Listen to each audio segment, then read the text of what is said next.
and welcome to the Computer Game Show. My name is Sean Bell. I've just had a half-hour nap and eaten some Pop-Tarts. I'm joined by Matthew Murray. A half an hour nap? I mean, that sounds lovely, but... I had a bit of a headache. Yeah. And so you had the nap, then the Pop-Tarts. Pop-Tarts caused the nap? Yeah. What was the order? No. So I had the nap and then the Pop-Tarts were just to get me going again, to just get me all jazzed for doing the show. Don't you find going to sleep like that for such a short amount of time just makes you feel worse? Oh, I always do. No, if I sleep for about an hour, that was James Farley, by the way. Hi, James. If I sleep for about an hour, then I wake up feeling really groggy. But sort of 30, 40 minutes is usually okay. It's manageable. Yeah, because I went to college for another year, and most of my friends all went to uni the year before me, and they all said, "Oh, Matt, you got to get into power naps. Power naps, they're a lifesaver. 20 minutes, you feel amazing." And I could never do that because I just feel crap after a little nap. Even if it's an hour, it doesn't matter what it is, I feel a bit crap after a nap. So. I mean, I used to be shit at this, but having a kid changed it all. I've had to get good at stealing bits of sleep whenever I could. I'm fine at stealing sleep wherever I am. It's just actually how I feel afterwards. Yeah. You just constantly feel horrible. It's the thing. This is a podcast about computer games. And we've got a live show at EGX next month on the 19th of October at 3 p.m. Yeah, It's just over a month away, which is really terrifying. We've still not booked accommodation. No, we will do this week. Probably, yeah, I get paid on the 15th, so I might just do it then. Okay, and then cool. You guys pay me back whenever you can. 19th of October, 3 p.m. Regular EGX ticket is enough. That's all you need. You can just wander in and watch us talk at you, but, not via a recorded thing, just in front of your face. You see our actual faces. Yeah, I mean, if you really want to. I guess you could look away. If you want to, recreate that authentic feeling of... Yeah. Or every week you just hear us. Just go to the room where we are, but just look anywhere else. Look at you. Actually, don't look at your phone. I'd rather people did that, actually. Yeah? Yeah. Everyone just turn away rather look like out a protest. People, and they're all looking at their phones or looking down or looking elsewhere. That's what you'd rather for an experience. What if we all wore masks like Slipknot? Okay, I'm into that. Or or wear the same mask, a bit is it anonymous or the hacking organisation on Mr. Robot? Yeah, that'd be freaky as well. Yeah. This is the last show without Dave.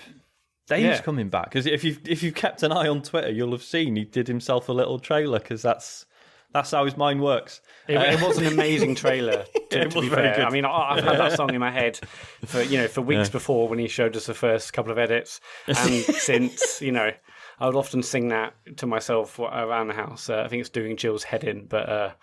I do enjoy some of the people tweeting at us "Oh, that's so funny that he picked whichever wrestlers it is."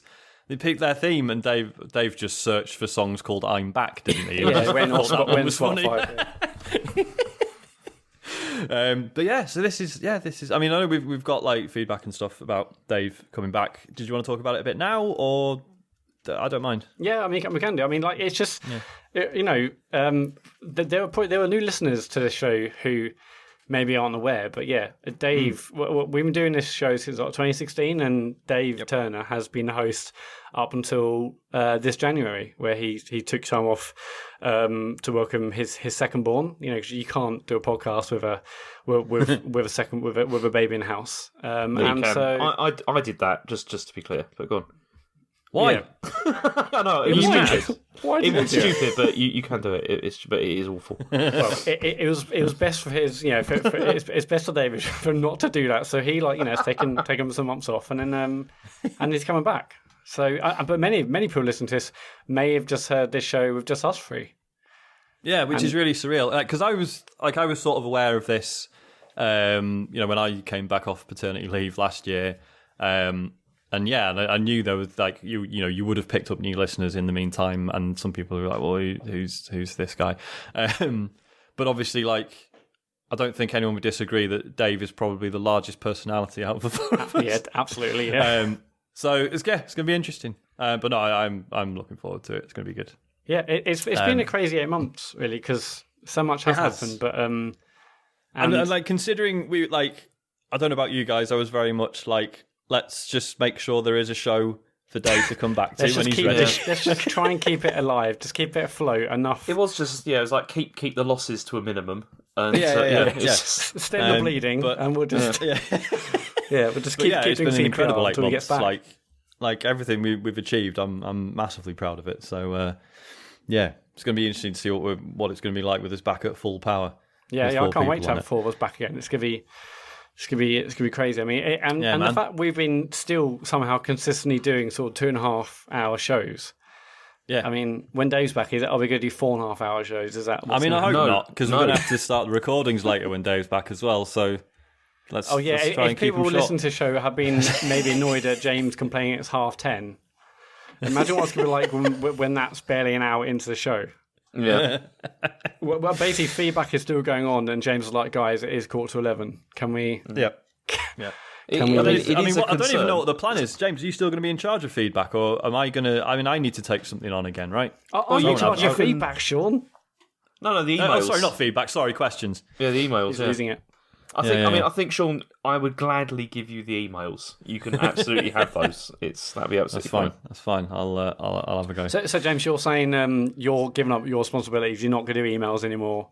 No, I'll do tweets. You'll just I'm sit doing there. the news. What are you James will do talking the news, about? won't he? Oh yeah, I you have to do put news. the news together. For fuck's sake!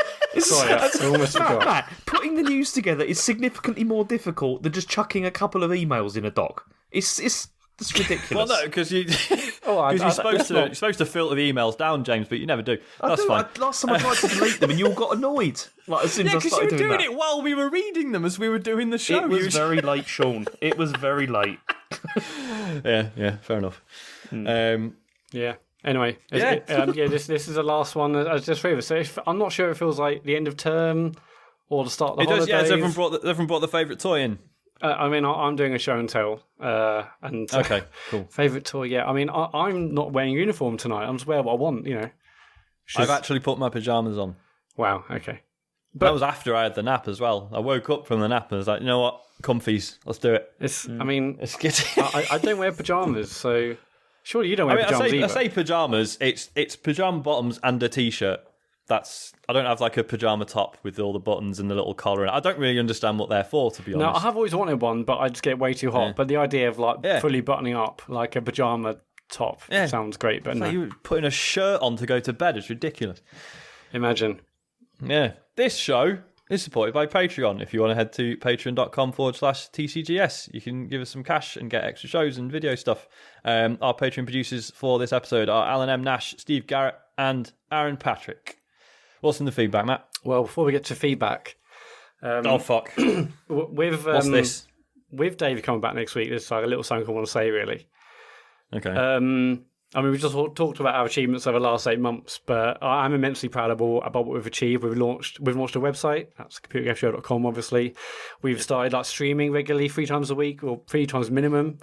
You know, but people have loved Play by the Bell and Sean Bell The Journey. My Resident Evil 2 and Bloodborne streams have been wildly successful, and James streamed Quantum Break. We've had a tweet go viral. Thanks, Matt. We've started a Patreon. We've launched a store. We've improved the podcast in almost every way possible, but that's not just down to me, of course. It's down to you two as well. Because being a business is more about just being just a CEO. It's about being, it's more than lead. It's about the team, and that's why it's an honour and a privilege right now to say that I'm here today to publicly announce the TCGS Employee of the Year for 2019. Oh, Jesus. Now, this is the best part of my job, getting to reward young, up-and-coming talent like yourself. So, last week, I posted parcels to each of your houses, and you both promised to refrain from opening them until today. Is that correct? Yeah. You both have the parcels? Yeah, I've got it here. It's in a drawer. I've got it in front of you. Well, I mean, it's... Okay, go on. Let's start with you, Sean. I'd like you to open yours and tell us... Well, that means I haven't won then, doesn't it? Just open yours, Sean. Tell us what's inside. I mean, to be clear, my main anxiety here is that Matt's just done something really nice for us and we haven't reciprocated. I know, I feel a bit worried about that as well, to be honest. Yeah. but yeah, I mean, for people listening, I've generally sent stuff to the post to their houses, isn't just... Oh my God, he actually has. Bloody hell! Right, hang on. I'm still unfolding it. Yeah, I made sure when I posted last week. I said on the packages, do not open until this day, and Yeah. So there's this is amazing. So there's a £15 gift card for Amazon, which is amazing. Do you want me to? And there's a letter. Shall I read it out? So if you can describe the letter and then read out what you see. So it's got very nice stationery. To be fair, we'll have to use this. We'll have to send more letters going forward because that logo's proper nice. I have designed a TCGS letterhead. Yep. Yeah. Are we? I mean, you've put TCGS Limited. Have we actually registered? Well, no, I just wanted to make it look professional. Okay. I've also put the head office. The head office is at the bottom of the page as well. Right, here we go. Okay, so Thursday, 5th of September 2019. Dear Mr. Bell, I'm writing to confirm that you've been awarded TCGS Employee of the Year 2019. Please accept my warmest congratulations and thank you for your contribution to the organisation over the past 8 months. Since taking over hosting duties in January 2019, you've displayed great enthusiasm to learn and grow professionally. You've been working hard, creating content of a high standard, be that for the podcast or Twitch, and this accolade speaks highly of how well you and your work are perceived at TCGS. This time last year, you hadn't streamed for TCGS, instead opting to stream for other, lesser channels. Since then, with series such as Played by the Bell and more recently Sean Bell The Journey, you've produced content of an impressive standard, content which seems to have resonated with the TCGS audience. Also, you dressed up as a crab once too. Your hosting skills have elevated the quality of the Computer Game Show podcast to the best it has ever been, and I'm proud to say that you're a valued member of the team. If only other members of the team had your level of commitment and dedication. For fuck's sake. Everyone at TCGS appreciates the effort and time you've put into your new role over the past 8 months. As a sign of our appreciation for your hard work and dedication, we've placed a... Oh, no. Matt. Carry on. Is this real? Carry on. Fucking hell. Read the letter. Placed a congratulatory advert in tomorrow's edition of the Winsford and Middlewich Guardian. Which is, I mean, that's where I live. I'll probably maybe censor that. A prize is also enclosed in this envelope. Once again, congratulations and thank you. Yours sincerely, Matt Murray, CEO, TCGS Limited. Matt, what have you done? So, Sean, there is literally an advert going in your local papers tomorrow. No, when I say tomorrow, I mean Thursday this week. If you both look in our WhatsApp group, there's a picture of what's going to be in the paper. I had massive ideas for this. So, James, I'm not sure if you can see it as well. I'm just having a look. See what we've got here. Jesus Christ. So that.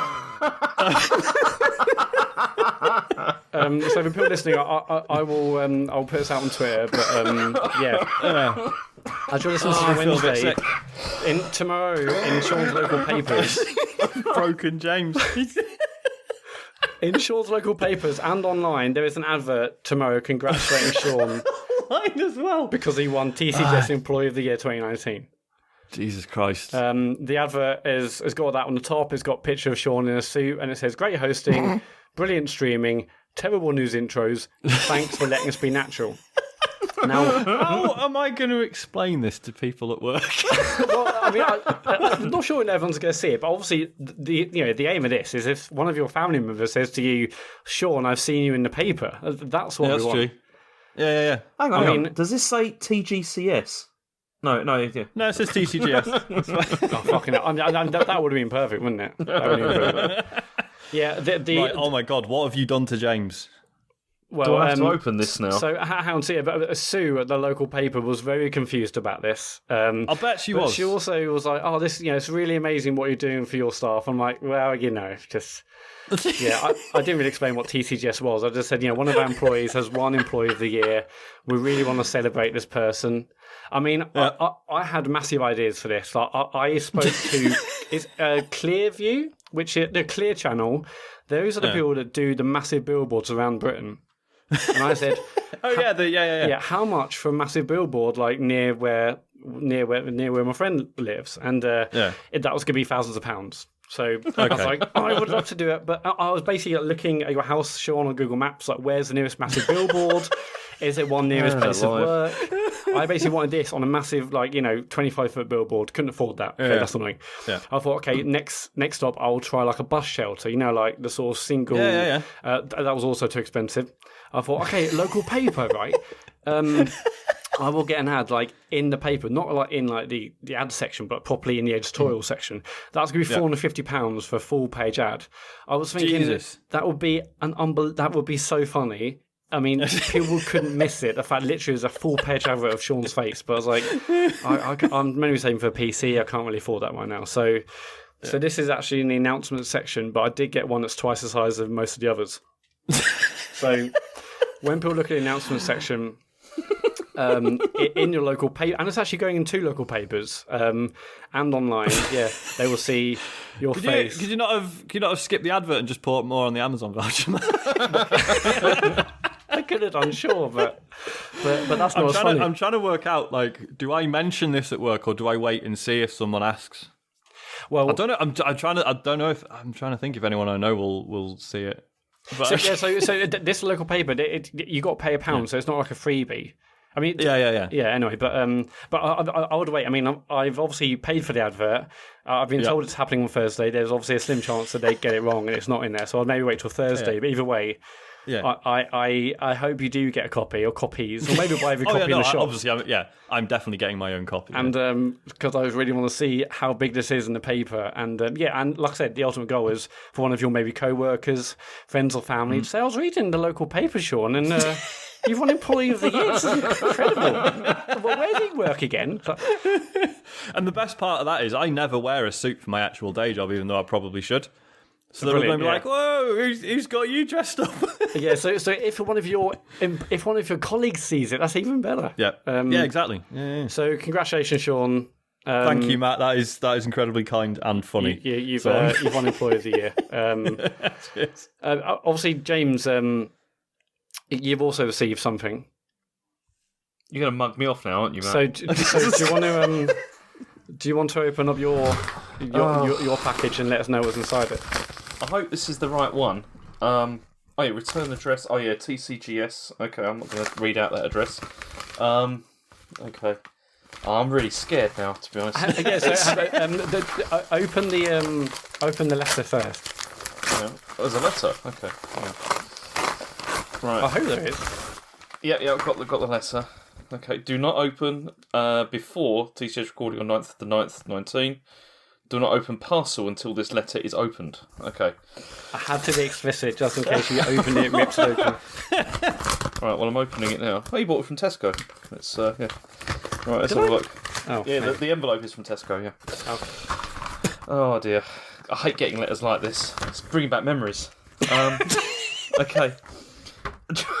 Okay, I do like the logo. That is pretty good. It's You've got my name wrong, Matt. I mean, you've got here, dear Mr. Farley. That should be Dr. Farley. I wrote into it, and I wrote Doctor on the front, but I was like, yeah. Never mind.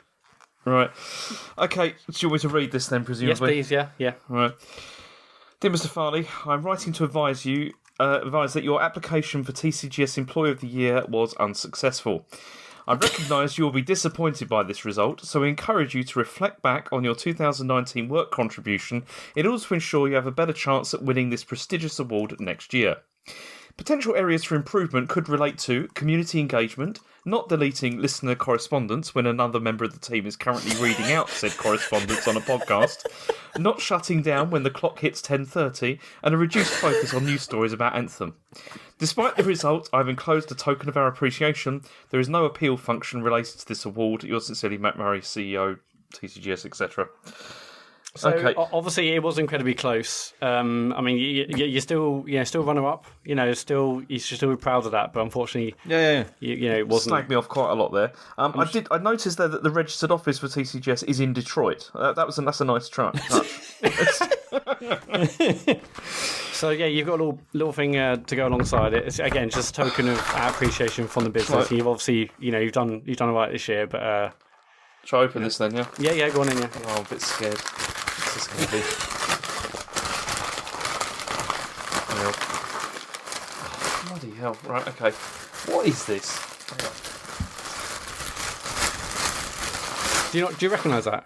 Not yet. I'm just undoing it. Okay. What the hell is that? Okay. Right. I don't know what this means, Matt. You're gonna have to. Oh no! Wait a minute. I do know what it means. I think I know what it means. Matt, is this an Anthem t-shirt? No, it's a Detroit t-shirt. Oh, it's a Detroit t-shirt. Okay. Okay, so Matt. Okay, so Sean gets a £15 voucher, and I get a Detroit t-shirt. I can see how this is worked out. It's a great t-shirt. I'll just put it in the group so Sean can see it. The t-shirt's probably worth more, mate. It's not bad. I I will definitely wear this. It's it will get worn. It's quite tasteful, and no one would necessarily know what game it's from either. Which is a good thing. I mean, that's obviously quite a good thing. Again, if I had the budget, I found some incredible things which I desperately wanted to get you. You can get like jumpers and like full like onesies with like the characters' faces on. You know, it would be incredible, but unfortunately, with time constraints and monetary constraints, this is the best I can do. But again, just want to say thank you. For this year, you've been great, James. I think this is the least you deserve. Well, it is the least I deserve. Okay. But yeah, I will. Thank you. Who hears that and goes, yeah, actually, I think it is.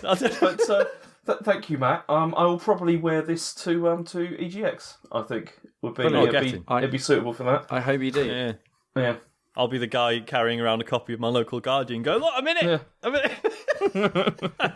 Employee of the year. But I mean, to be totally serious, Sean, you didn't really stream for much before this year at all, and you've gone like fully headfirst into it. You've been like buying like new equipment to upgrade. You've gone like full in with like dressing up, green screens. Yeah, I bought an Elgato. I haven't used it yet. Yeah, have you used it yet? Or what? James, if you'd used that, you might have been in with a chance, but no, I wouldn't.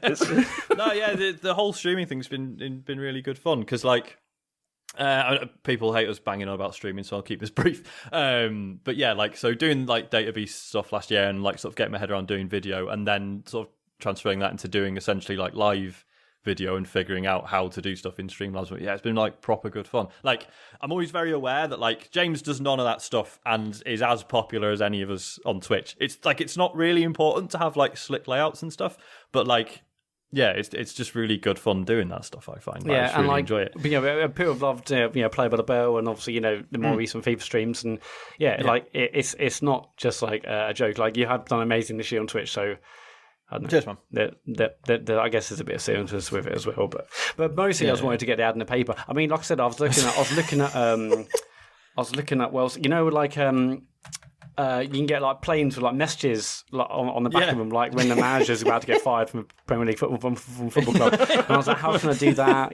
But I had a lot of ideas about things. But anyway, congratulations, Sean. You're now the 2019 Employee of the Year. Thank you, man. That is incredible. All to play for next year, James. Is Dave not allowed to be potentially Employee of the Year? He's going to be here for like 3 months. No, I mean basically the year ends. Okay. The year ends the day it comes back. I mean this is employee for 9 months basically. Okay, fine. I'll take it. I'm not. See, I thought also like today we were going to be making those binding decisions about Game of the Year as well. Like what's happening. Well, we can still do that. We've got plenty of time to do it. Yeah, we've got some time later. We can talk about what's going to qualify and how that will be binding for the Game of the Year show. And basically it doesn't matter. when Dave gets back, it's been agreed, it's binded, it's had royal assent. Nothing can change that now. Yeah. Should we go on to feedback? Yes, please. Fun's over. I can relax now. We've got Transters, who formerly known as Transters on Twitter. It's actually dying now, DUI. Hi guys, Sean keeps referring to the 2010 Prince of Persia game being based on the film. Contrary to popular belief, the game, titled Prince of Persia: The Forgotten Sands, was actually an original title, not based on the film that coincides with it. The game even continues from the Sands of Time story and stars the same prince, but also with the same voice actor, the original voice actor reprising his role. The title was an attempt to bring back some of the magic from Sands of Time, and it sort of somewhat succeeded, receiving fairly decent reviews back then. Basically, and then he goes on to say, since then, Forgotten Sands was pretty much forgotten, fitting because of the game's title. I know the film was a box office flop, and I surmise the game was also a flop, but which may explain why it haven't done another one since. I completely misremembered this. I thought we had I had the order wrong, and I also had the content of the game wrong, because I thought it was one based on the film, and I was sure it had like Jake Gyllenhaal in it. Like I thought it had his likeness in it and stuff, but I've completely made that up. And yeah, it came out 2 years after the 2008 one with the cell shading and stuff. So yeah, thank you for fixing my brain, because I was very wrong on that. I think we can all agree there needs to be a new Prince of Persia. Yeah, definitely. It's been long enough. Last week, Bradley in Iowa emailed us in and gave us some questions about baseball, because he was confused. Basically, we've got the answers. I mean, we answered last week. I can't remember what we said, but here's Bradley in Iowa. Also, Joe Mankey also sent us questions or sent us answers for the same things. Anyway, as requested, here are results of our baseball quiz. Home run. We all got this one right. Home run is when the batter hits the ball and runs all the way around the bases. Strikeout, we got this one correct as well. That is a strike when a pitcher throws a good pitch that isn't hit by the batter. 3 strikes and the batter's out, and the opportunity to bat is over. Foul ball, we were wrong on that one. You described a foul ball as basically a bad pitch. A bad pitch is simply known as a ball. A foul ball is actually when the batter swings at a pitch, makes contact with the ball, but the ball does not go into fair territory. For example, okay, and then he goes on to some examples I'm not going to understand. Walk. This was actually quite interesting. I was reading through like the answers properly, and yeah, it's pretty good. Okay, but there's a lot of detail, so yeah. Yeah, walk. James got this one correct. A walk is when... that's W-A-L-K if I'm, obviously, my accent's all over the shop. A walk is when the pitcher throws 4 balls. Remember, balls are bad pitches. A walk allows the batter to go to the first base automatically. Sometimes a pitcher will intentionally walk a batter for strategic purposes because they don't want to face that batter. Stolen base, we're all wrong about that one. The stolen base is actually when a base runner advances to the next base without the ball being hit by the batter. Meaning, as soon as the pitcher starts to pitch the ball, a runner on first base may start. Okay, well, basically, we've got 3 out of 5. Not bad. Thanks for taking the time. Thank you, Brad. Thank you, Brad. I mean, I would love to go see baseball. I think they're doing like, is it like the Olympic Stadium or London Stadium, like every now and then? A friend of mine went to see it because just like they have NFL over here, they also have like an MLB match over here. Mm-hmm. I would like to go see it. It'd be cool. Yeah. Josh Regalti tweeted in about Control because last week James slagged it off, even though it was blatantly obvious he played 2 hours of it and he just didn't care about it because he played Quantum Break and stuff. Josh Regalti, I feel like I'm having the exact opposite reaction to James regarding Control. Everything about it is extremely my shit. The familiar, boring office being invaded by the unfamiliar is always going to be an unnerving aesthetic choice I wholeheartedly adore. James. James. Are you going to play any more Control? Yeah, I will when we've got time. I mean, I haven't been able to touch it this week, but yeah, we'll go back to it probably. Yeah, I mean, I've been thinking about it again this week. It was a fucking brilliant game, and I enjoyed it at the time. And I'm still thinking about it. Like the aesthetic is amazing, and the vibe is great. Sean, you started it as well. Any chance of you going back? Oh no, I absolutely will go back. Yeah, just other things to play, and as you said, because you mentioned there was going to be a patch that's going to fix the map. So I think once that's in, I'll revisit it. So what you're saying is you're waiting for the patch? Yeah, mate. As soon as the patch drops, you'll be there? Yep. Minute 1. Okay, cool. Definitely. Yeah, sure. Gary Dutton. Last week... Unless I haven't finished Astral Chain by that point. But that's a good point. Last week we talked about Platinum games, because I haven't played one until Astral Chain, and also Gears of War. Gary Dutton tweeted, if Matt is a Gears fan and wanted to try more Platinum games, can I suggest Vanquish?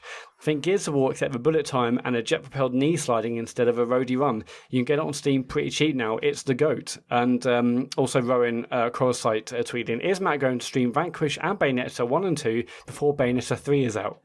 I mean, I haven't planned that other stream. Vanquish, is that a game? You must love that, Sean. Have you played that game? Yeah, man. Vanquish is incredible. It's just Gears of War at like 10 times the speed. Is that the Sega basically. Game?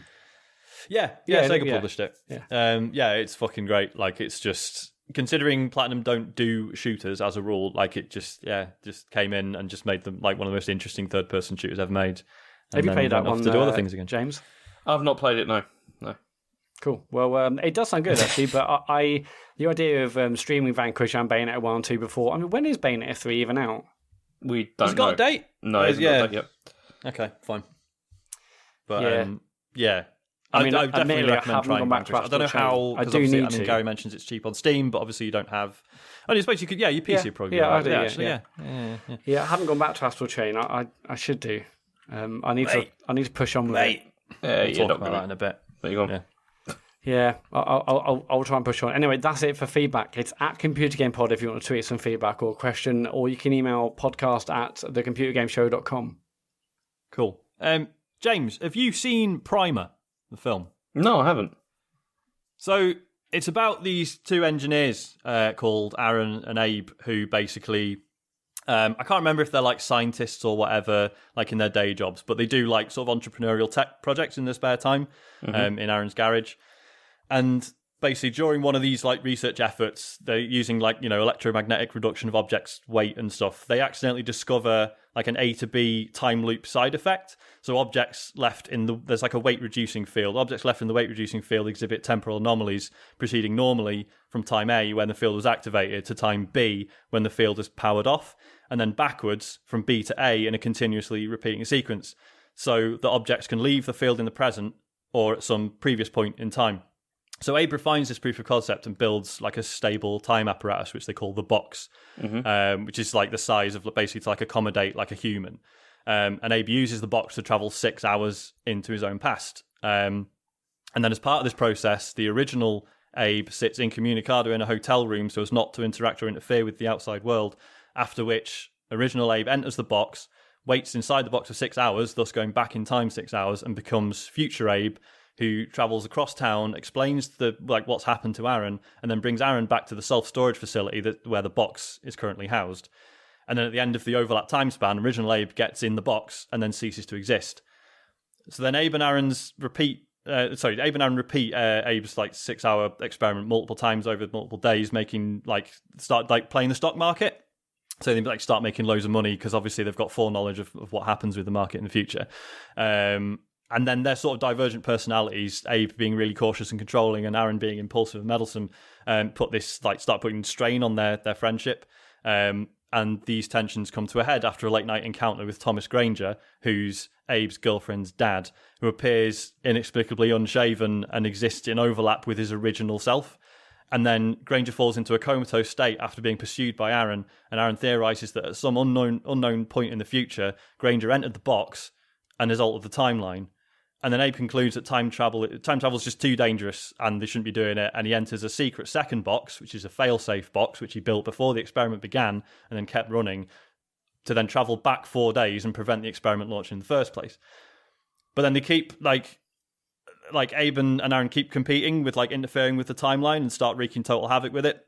So future Abe sedates original Abe so that he'll never conduct the initial time travel experiment and meets original Aaron at a park bench so as to put him off doing the experiment, but finds that future Aaron has gotten there first, armed with a load of recordings of past conversations, and brought a disassembled third failsafe box 4 days back with his own body, and then future Abe faints because he's so shocked, and then and then they meet up again later, and they're kind of friends again, and then they travel back in time together, and they reshape an event where Abe's girlfriend Rachel was nearly killed by a guy with a gun at a party, and then after loads of repetitions, Aaron, forearmed with knowledge of the party's events, stops the gunman and becomes a local hero. And then Abe and Aaron part ways. Aaron considers a new life in foreign countries where he can tamper with time more broadly for personal gain, while Abe just says, I'm staying in town and I'm just trying to do everything I can to prevent the original experiment from taking place. And then the epilogue at the end reveals that there's multiple box-aware versions of Aaron, all still circulating through the timelines. And then at least one future Aaron has shared his knowledge with original Aaron via discussions and voice recordings. And then future Abe watches over original Abe going to painstaking extremes to stop him discovering the time box. And then the film's final scene depicts a fully aware version of Aaron who's directing a load of French-speaking workers in the construction of a big warehouse-sized time travel box. Okay, so Sean, really what you want me to do, though, with this knowledge, is you want me to read the news, yeah? Yeah, please, yeah. Okay, so anyway, cool, this week we had a Nintendo Direct, which, this was a lot better than I was expecting it was going to be. It was great, wasn't it? It was very good. There was a whole ton of stuff that was sort of released from this. So what should we do? Should we just... I've got a list kind of things here we can sort of react to, I guess. The first thing they had Overwatch for the Switch was coming on the 15th of October. Does anyone care? Sorry, I'm still trying to think about Abe and the box. I couldn't breathe during that, Sean. That was okay. Fucking hell. Whew, over. Okay, well, Hans, give me a minute. Overwatch for Switch, yeah. So I'm not bothered. I'm probably going to get it. I've said multiple times, yeah, waiting for an excuse to get back in. It's not full price. I think it's like 25, 26 quid. Mm-hmm. Yeah, I'm excited. Assuming it runs okay. I know it's petty. If it's 30 frames and not 60, that might throw me off. I mean, this feels like a sort of game they have to have it at that, even if it does mean a visual downgrade. And obviously, it will be visually downgraded. But this feels like it's critical that it keeps the 60. 30 would surely fuck almost a completely different type of game. Well, that's my worry. So yeah, I would rather they downgraded it visually a little bit. Has there any talk about sort of cross-save, cross-progression? I don't know. Not that I've seen. I mean, Blizzard are pretty, they're okay for that stuff, right? Haven't they? No, I'm thinking of Destiny, but then that only started after they left Activision Blizzard, so maybe not. So obviously Overwatch, you have a character with levels, but it's just really cosmetics, isn't it, that you can get? It's all the unlockable stuff. Yeah, it's all just skins and emotes and stuff like that. Yeah. The actual game remains unchanged. Oh, cool. Yeah, I mean, it's I played a little bit of Overwatch when it first came out, and it was fun and all, but I just bounced off it, But even now, still see people really obsessed about it, and it does look like a cool game. It's great. So I mean, it's awesome it's come to Switch, and people like you who maybe didn't pick it up or play it much first time around, it's another opportunity to do so, isn't it? Yeah, man. No, I'm very excited about this. Yeah. What else we got? Okay, so we had that. I mean, okay, this is not in order of what happened. This is just an order that was on GameSpot, so that's why we're doing it in this order.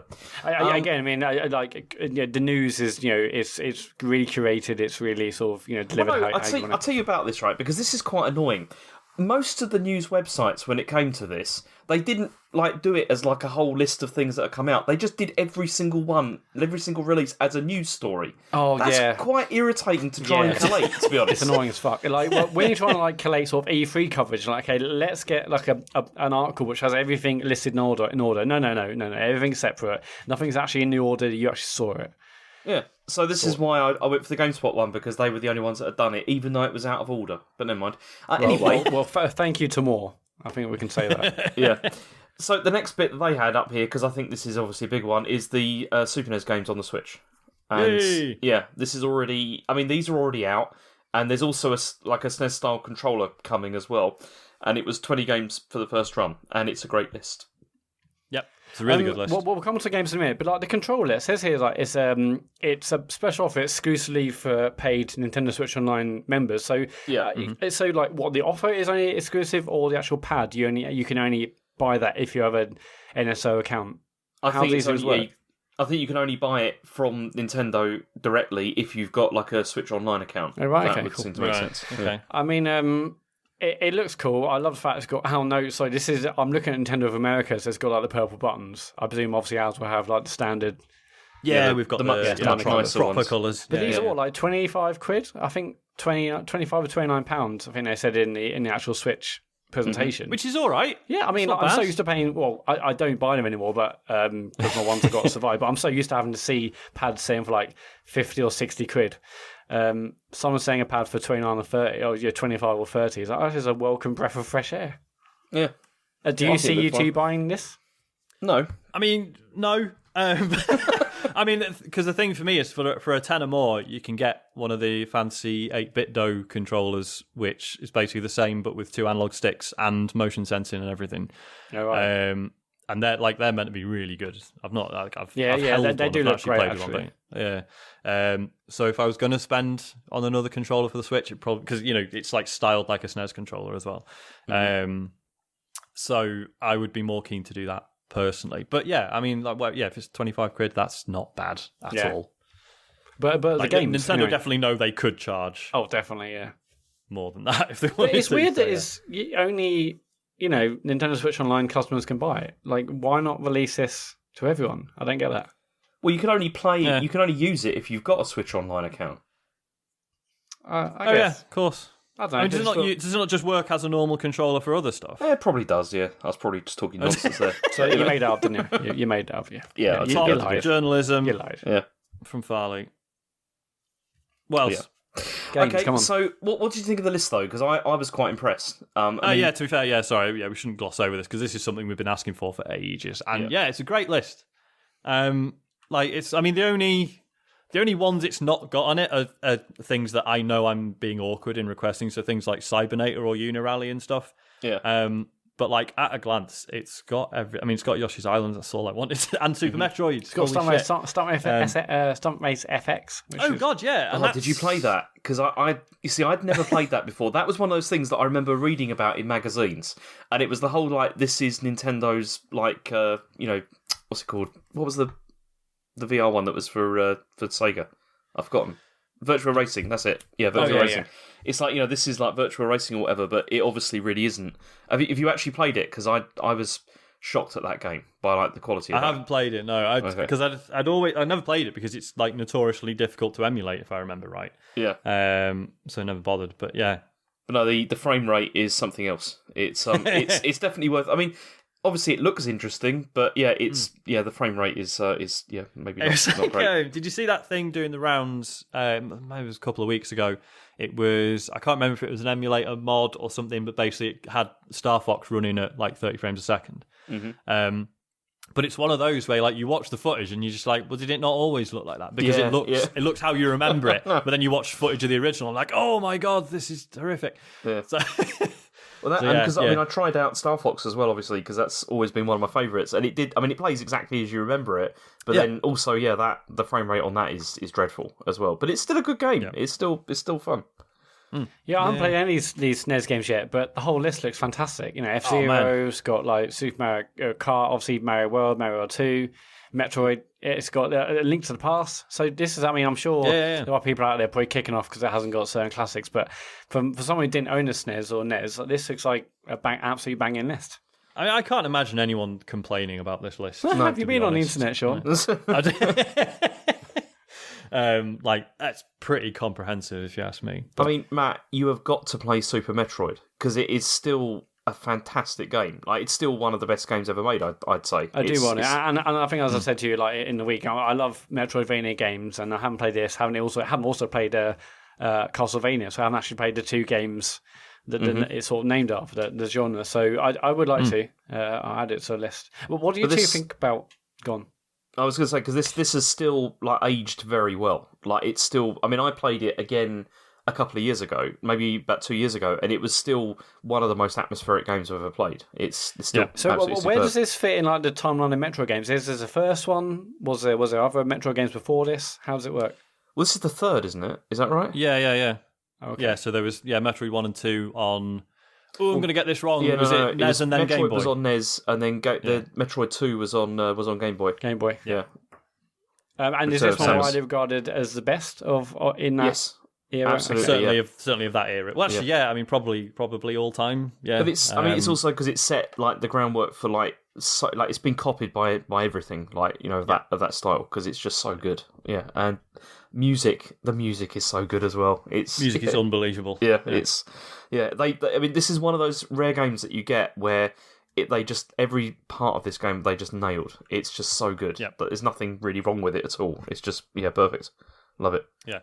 Nice. It's fascinating as well because you'll play it now and it's not hugely complex. It's brilliant, but it's you know how Metroidvania works. But because it was so new and weird and seemingly huge at the time, you could only buy it with the official guidebook.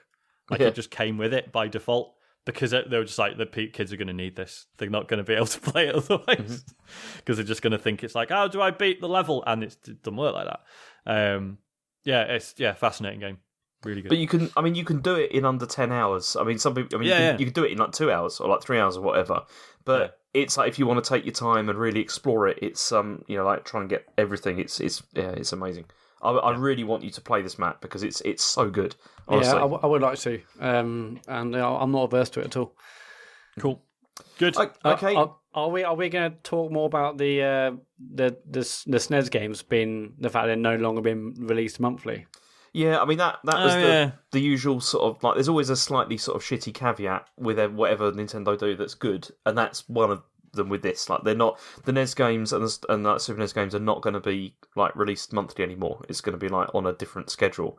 But I'm not terribly bothered about that because I mean they've already come out with 20, which are going to take quite a long time to get through. The NES has already got loads. Like there's already like a ton on there. Most of the ones you'd ever want to play. So I don't think it matters that much. I mean, I think they've done this because they want to maybe line it up with other releases that are coming out or whatever. You know, so it's like this is coming out, and then look, you can also download this right now and all that kind of stuff. You know. Yeah, Maybe. I mean, it was a shame that we're like, oh fuck, we got SNES games, and then later on, oh yeah, here's the caveat that they're not going to be monthly anymore. But as you say, with it being such a strong list to begin with, I find it hard to complain, to be honest. I mean, if they'd have come out with this and there was like 3 games or something, then I'd be like, because I mean that's what I was expecting, to be honest. I was expecting, maybe there'll be like 3 or 4 games, and then we're just going to get drip fed like 1 a month, for like ages. But this was a good start. I mean, it's a really good start. I was impressed. Yep, and it's great.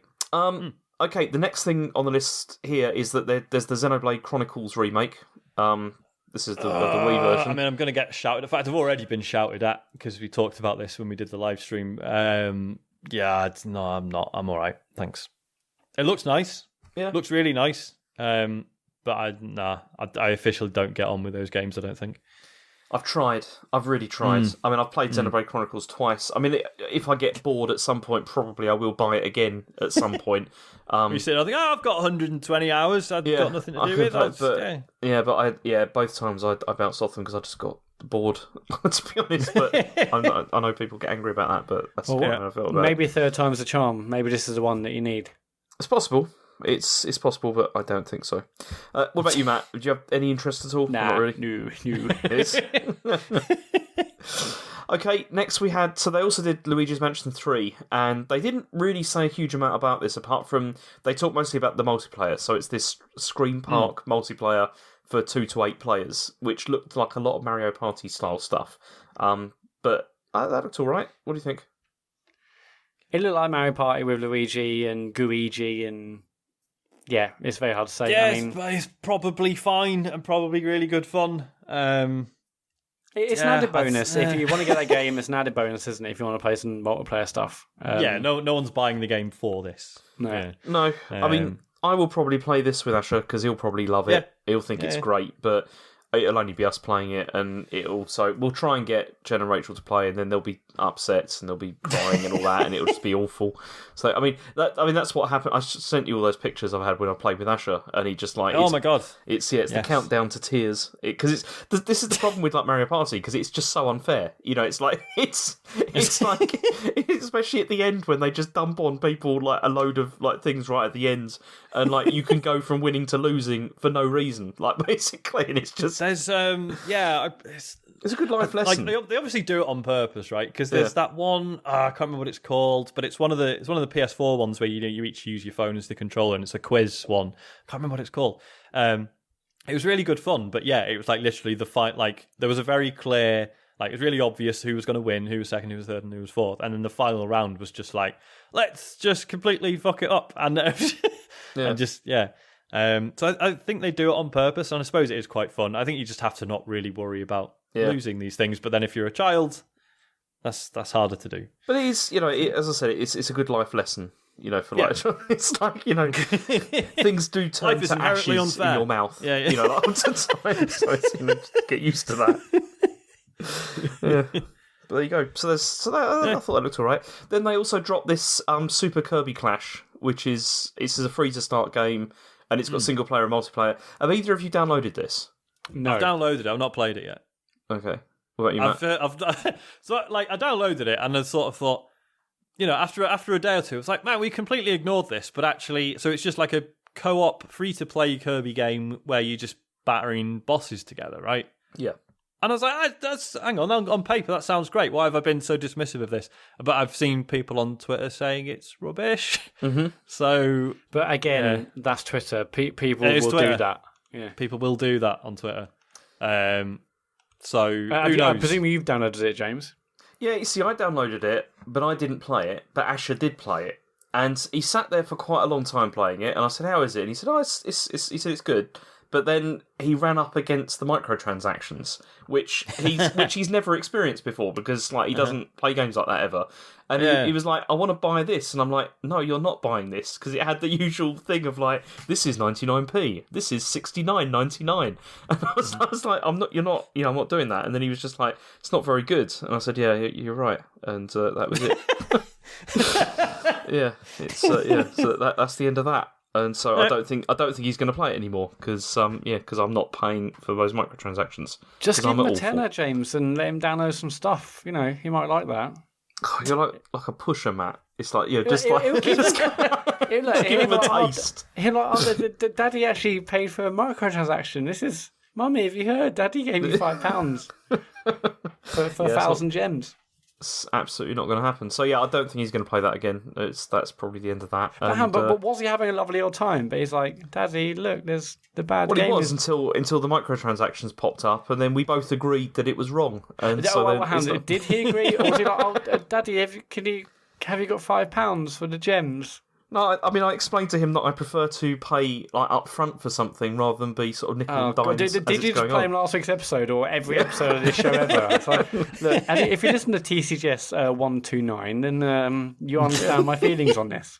But we both agreed that I was right, and then that was the end of it. Poor Ash. Ash, if you listen to this, come see me. I'll give you a £5, mate, and you can buy your gems. Don't worry, Uncle Matt's got you covered, boy.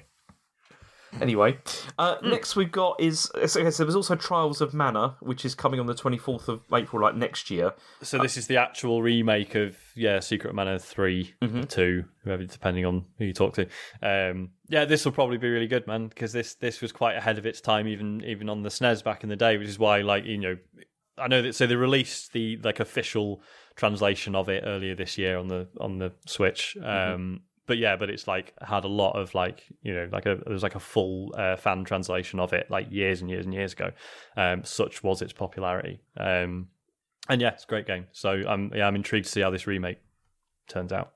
Yeah, this was the first of the games that were actually announced for 2020. Again, James Farley famously said this is going to be 2019 only. I was wrong about very that. early on in the presentation. There's a 2020 date. Not the last one either. So no, I was in a bad mood, Matt. I mean, it had been a rubbish week, and as I said on the stream, it's just like, you know, I was burned by the Wii U years of just expecting it's going to be bad, and but this was brilliant. This was a good. It's very strong. Right, what's next? Okay, then we had Return of the Obra Dinn, which is coming this autumn, which I'm very excited about because I do want to play this. I mean, it's utterly fantastic. I played a fair few hours on the PC, got stuck and didn't go back to it, but it's a really, really stunning game. It's good, yeah? It is excellent. I just, you know, I didn't want to cheat because it's definitely one of those games, I think I just said this on the stream, but definitely one of those games where you want to, you know, you really want to try and solve it yourself. You know, looking up, sure you'll get the answer, but this isn't a game to do that even, because you might say, okay, I'll get the answer for one of them, but then you might have another question or another like murder or something down the line, like, well, how does that work? And then I think you find if you do one, you'll probably end up having to look up loads of others because you haven't actually gone through the necessary process to work out one, and then the other dominoes fall. So if you find the answer, you've shortchanged yourself, and then you've also made it harder. But it's a stunning game. I absolutely love like the look and the vibe, and like the way it uses music really well is fantastic. The style of the game is fantastic. The writing's really good. You two absolutely love it. I mean, part of me is tempted to buy it again on Switch. That won't change the fact I found it too difficult. I was going to say, because I've got this on Steam and just never got around to it because I'm stupid.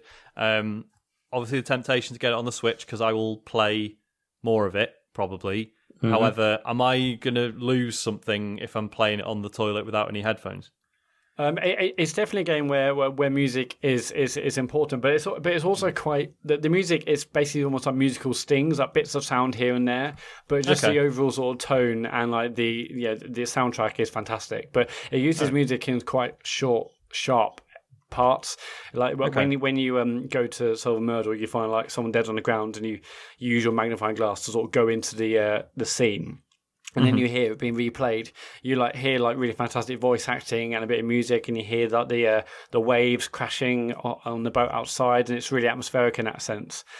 But when you're not in scenes, it's actually quite quiet. You just hear your footsteps. But music, I still think it's just got really fantastic soundtrack, and the sound really adds to the vibe of the game. So you probably would lose it by playing a lot of stuff on mute, but I'm sure you would have played it enough to get an understanding about what it does with music. Yeah. It's just such a great game. I suppose one answer is headphones on the toilet. Why am I uncomfortable doing that? If you give it there for half an hour, you'd be stupid not to. Yeah. Do you think you'll definitely want to get this, James? Yeah, absolutely. This was one of those things I was most excited to see because it's. I mean, again, I probably could have played this on computer or whatever, but I'd rather play it on Switch because I can play that anywhere, and that's a good reason. As usual. Absolutely fantastic game. They didn't give a date, did they? Just said later this year. It just said autumn. So cool. We don't know. Not far. Yeah. Okay, and then we had Little Town Hero, which is coming October. I mean, this was the Game Freak game, wasn't it? The game formerly known as Town. That was what it is. Yeah. This looked really good. Yeah, I guess. No, fuck you. No, it just looks like another sort of, Ghibli-esque hanging out in a town and being a soldier or a baker or a tailor or whatever. It looks fine. Game. It's just there's so many games it feels like this that it just like there's a lot of them. Yeah, it's great. Do you feel like it's so good? Do you feel like this is partly because like Harvest Moon's rubbish now, and there's just everyone else is just like so you had your Stardew Valley, My Time at Portia, now this, and Dragon Quest Builders 2. Yeah. It's like they're all trying to recreate that, and with pretty good degrees of success, by the generally speaking. So yeah, I'm all right with this. James, you love Animal Crossing. That's one of these. It's not the same thing, but right. We'll see. Okay. Let's okay. Anyway, what do you want to go on to? No, because this has got all like combat and all that kind of thing. That's not what this is about. Well, I'm looking forward to discussing Animal Crossing later in this because they had some, and I've got some interesting things I want to talk to you about. I'm a bit worried about that, but we'll see. Okay, hang on. I'm just scrolling down in this article. It doesn't mention Animal Crossing. They showed it. It's weird that, isn't it? Because they did show it, and for some reason, I mean, clearly for GameSpot, Animal Crossing doesn't matter because it wasn't on the list that they had. So yeah, but we will get to that. Yeah. Okay, so then we had like a whole ton of like Smash Brothers stuff. So like Banjo and Kazooie like coming, and like Terry Bogard from Fatal Fury like coming to this as well, and then also like more DLC and new costumes, and like everyone's excited because it's got Undertale's like Sans in it as well. And I don't care, sorry. But I don't know. No, because it's just more Smash Brothers, isn't it? It's like as soon as I see that logo, I'm just like, oh no, I'm getting flashbacks, to that E3, and it's just. Smash Brothers is a good game. Didn't we get slightly done? Didn't we get slightly done again? It wasn't about.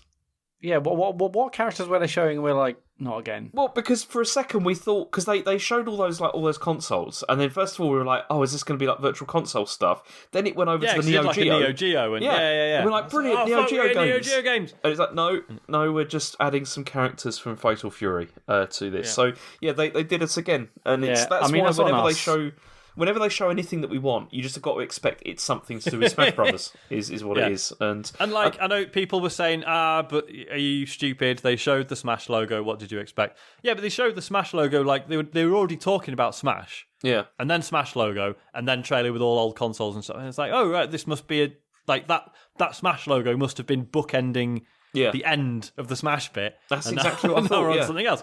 But they did they know what they're doing, and they've done this. It wasn't as bad as the Banjo one or the Animal Crossing one, but they sort of did this again. Yeah. But I mean, I'm sure it's fine. I mean, Smash is good. It's a good game. It's just I'm not really interested in all the DLC stuff and all that. It's just don't really care. Yeah. Okay. So there was all of that, and then they had a load of other stuff. Like there was Tokyo Mirage Session is coming like in January. Is this remake of the Wii U version? Yeah, with like extra stuff, presumably. Well, remake is generous. Is it? Okay, it's a port. Probably more. Okay. Yeah, I mean, this looked like another game that I'm probably not going to play. So yeah, that's fine. Then we've got Then there was really weird stuff because we had Deadly Premonition 2.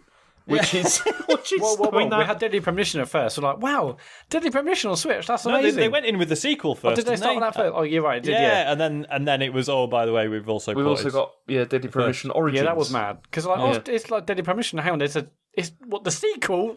No, there's a incredible. So this is a Obviously, good you're there thing. day I mean, one, James. definitely I'm there day one. I mean, I don't know if this is going to be like it's just going to be on Switch. I mean, I imagine this is coming on everything, yeah, presumably. I guess so. Yeah, but yeah, that's still very good. I mean, I would definitely want to play more of that world because I wonder if because it. Are you serious, James? Yeah. Come on, it was okay. Of all the games I played, okay, it was a bit of a slog to get through, but it was at least you were interesting. destroying it at the end. I think your face showed you said, "I don't want to play this game ever again."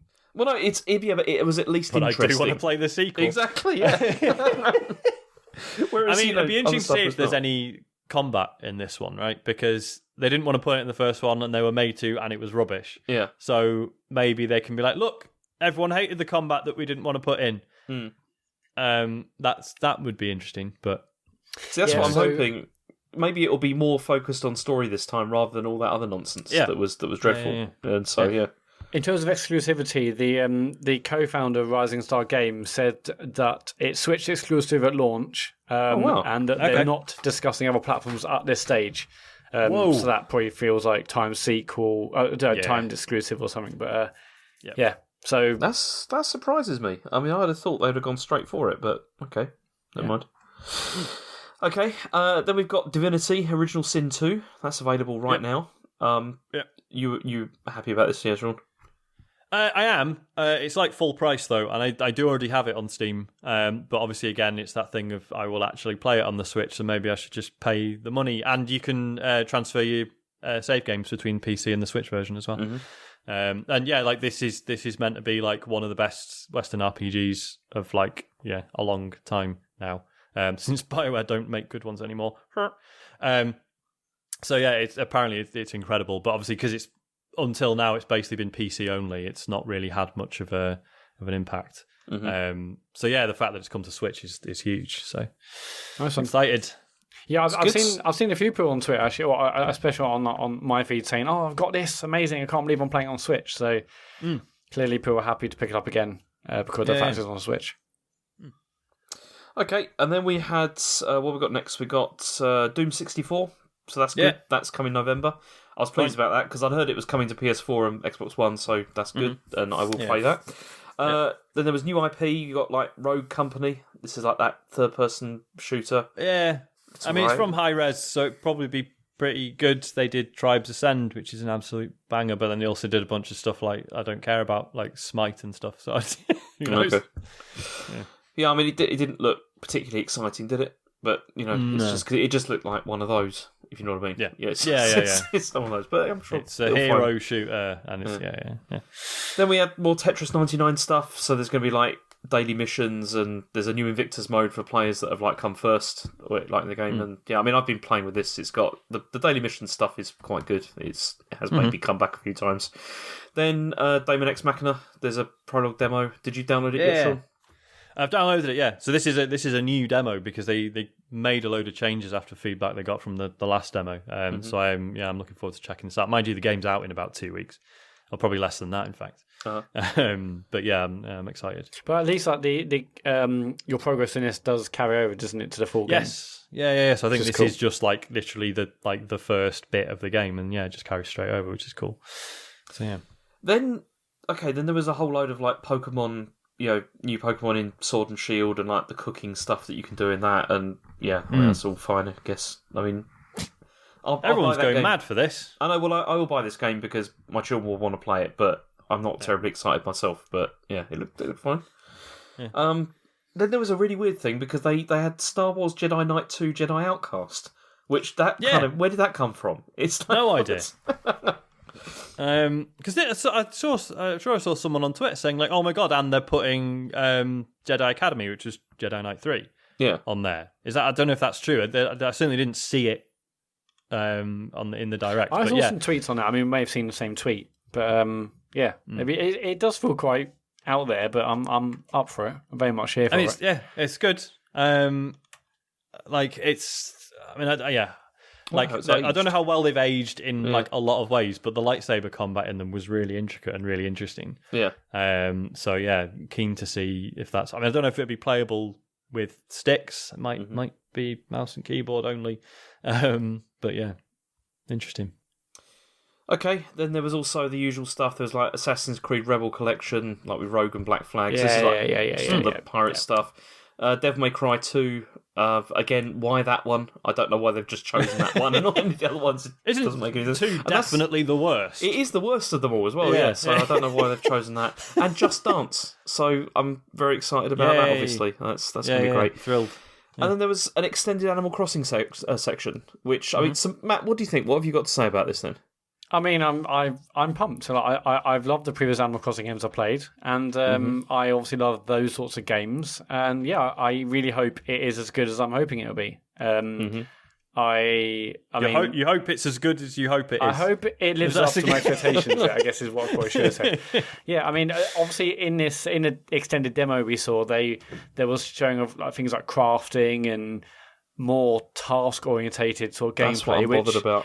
Which I like anyway. I mean, as I said, all the games I've liked recently, Portia and Stardew and other things like that, yeah, I'm well up for that.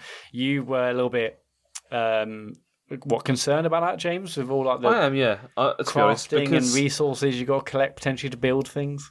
See, I don't want to do that, to be honest, very much. I just want to... Because what I liked about Animal Crossing, right, is you can just go around, you can, like, do some fishing or whatever, get some fish, sell them to Nuke, and then, like, buy some furniture or whatever. I don't want, really, to have to spend my whole time, like, making the furniture myself. Like, it's not IKEA.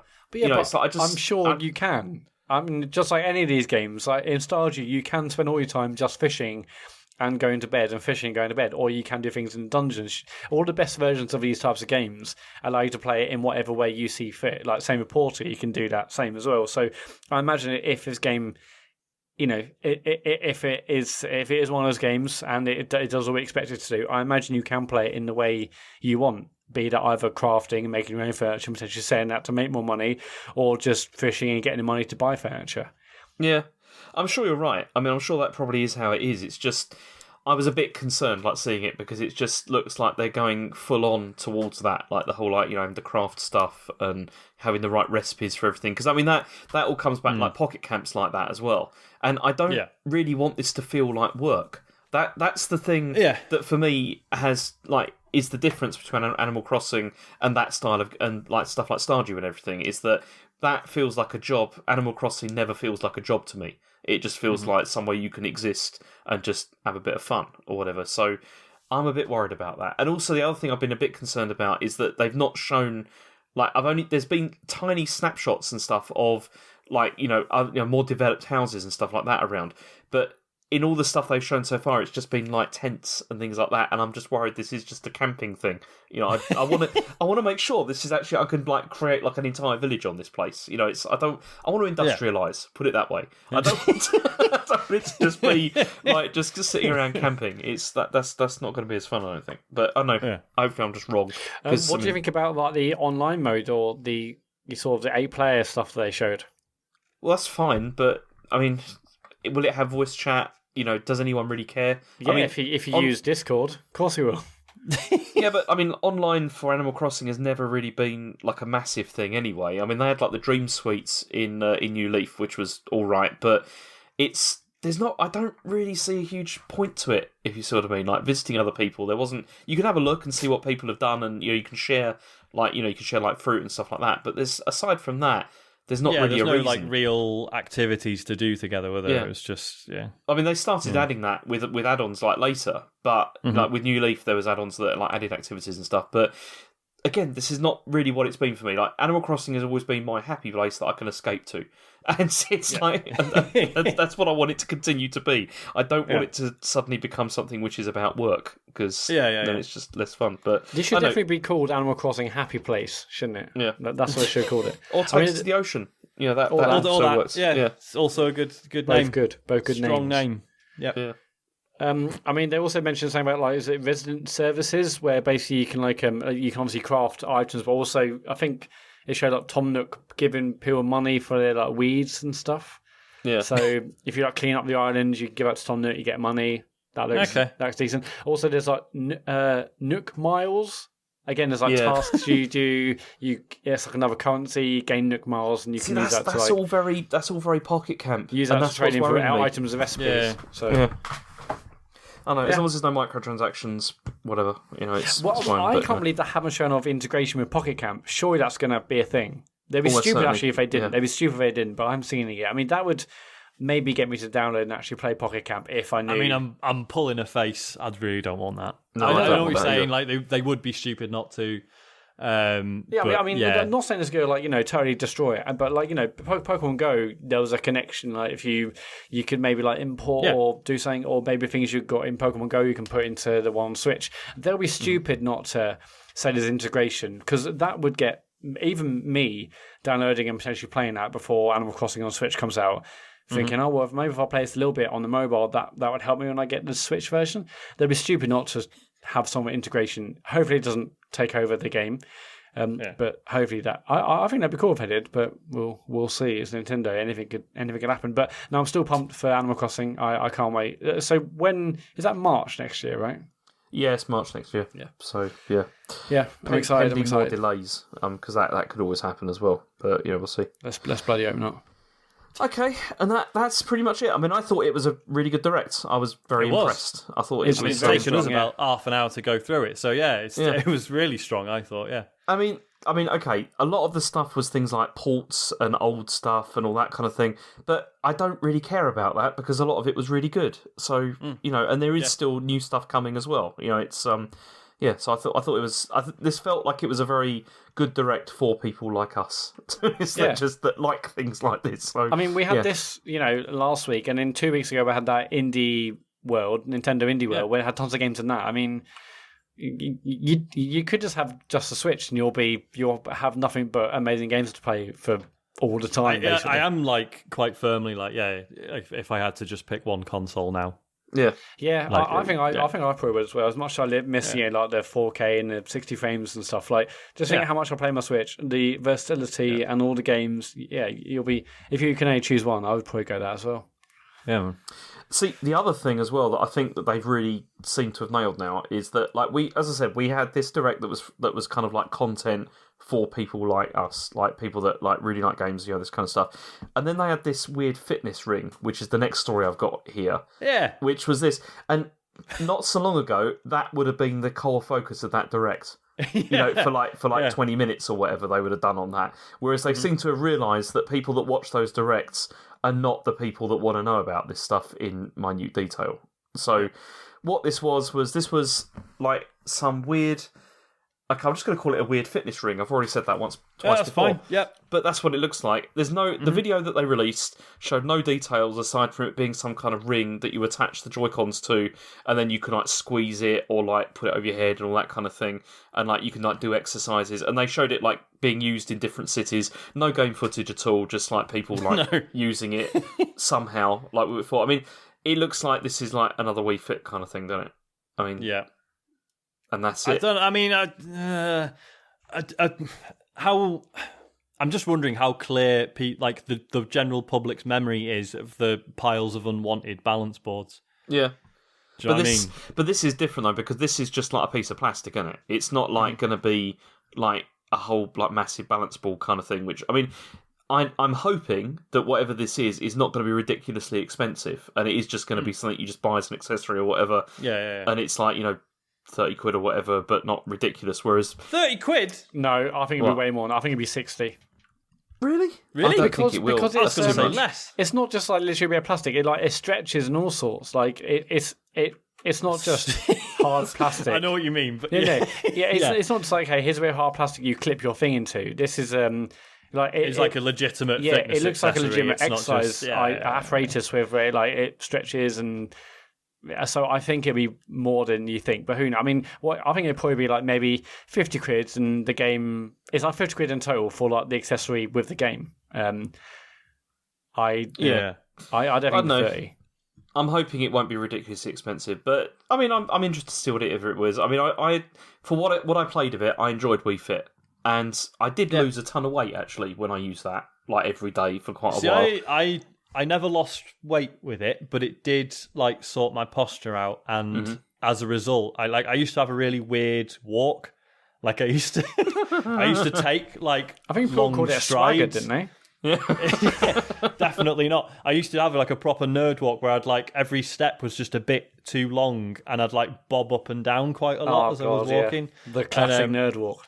Yeah, and basically, Wii Fit got me to do a bit of yoga and sorted that out.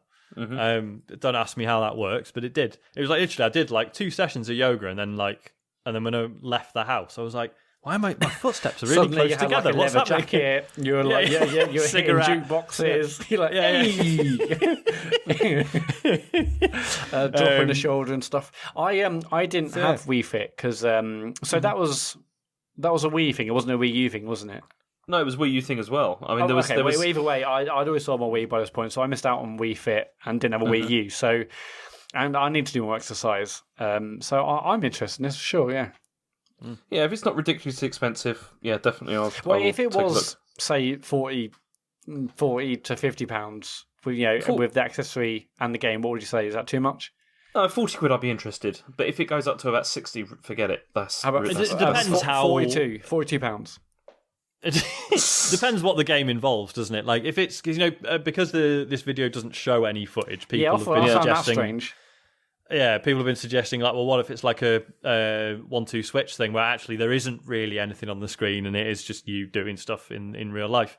In which case, yeah, I would expect a lower price point, but then maybe. Or what is it? If it's just like videos of someone doing the exercises and it's like, do this. And it's just like, do this. It's like Davina McCall showing you how to use your fitness ring. Yeah. Washing it between her thighs. James? Okay, if it's £44. Next story. Okay, $43.99. Would you buy it at $43.99? It's been an hour and a quarter, and we're only on the third. I just want story. a number, Sean. I just want a number. Can we just move on? Give please? me a number, James. It's $44.99. Right. Anyway, would you buy it at $44.99, James? Yes, I would, Matt. Okay, $47.99. Right, no, just fuck off. Okay, let's just get on with this. James is like, if I say yes, he'll shut up and leave me alone. $59.99. Okay, Nintendo have also filed a new patent for hinged Joy-Cons. What are they on over there? What is happening? Okay, so this new patent, it's so that the Joy-Cons can be angled downwards at the top, and this can be done either like in docked mode or undocked. I mean, why? Well, it looks like it's probably because they're trying to make them more comfortable. I think that's kind of the idea, but I can't see how that is going to make them more comfortable. This looks bad. I mean, I'm sure they have obviously done tests and worked out, actually, it feels better. Like, they're not just going to do this just because I think it's a crazy thing to do. They've obviously done tests, and actually maybe people hold it these ways, and it is more comfortable over prolonged periods. But looking at it, it's like, this looks insane. Yeah. Plus, having seen the insides of a Joy-Con, I do not want things getting bent around in there like that. It's just, like, I mean, as we all know, they're pretty rickety as it is, and are, prone to failing. So... Do I want more moving parts in the Joy-Con? Probably not. I mean, this is just a pattern, obviously, so probably nothing will come of it. Yeah. If you look at a pattern design, so there's one here where it's like side on, and you see like the person holding it.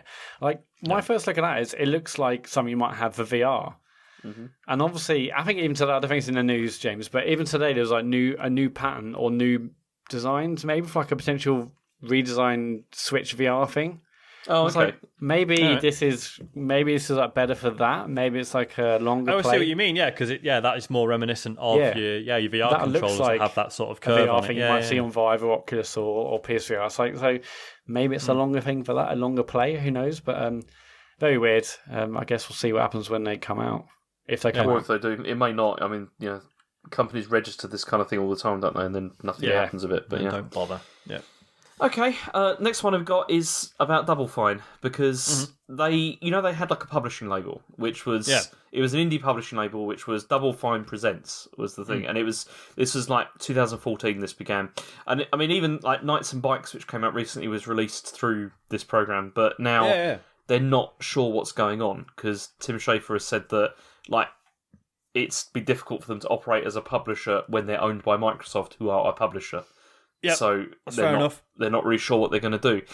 And I mean, he also mentioned that this is also because of the limitations of like where the game's going to get released. Like, if you signed for this, does that mean you have to release only on Xbox or whatever, or would there be other platforms? Yeah, that kind of thing. So it's not sure. But he suggested instead that they're going to I mean, they're probably going to bin this off, and then they're just going to support things like Day of the Devs, to promote indie games instead, and put back in that way. But I know this sounds understandable, doesn't it? I mean.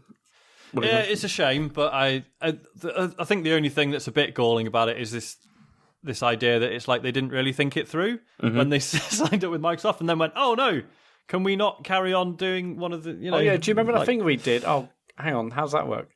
Yeah. I find this whole piece strange. Like, we're not sure. Well, just ring up Microsoft before you do the interview and say, "Yo, what does Satya Nadal say about it?"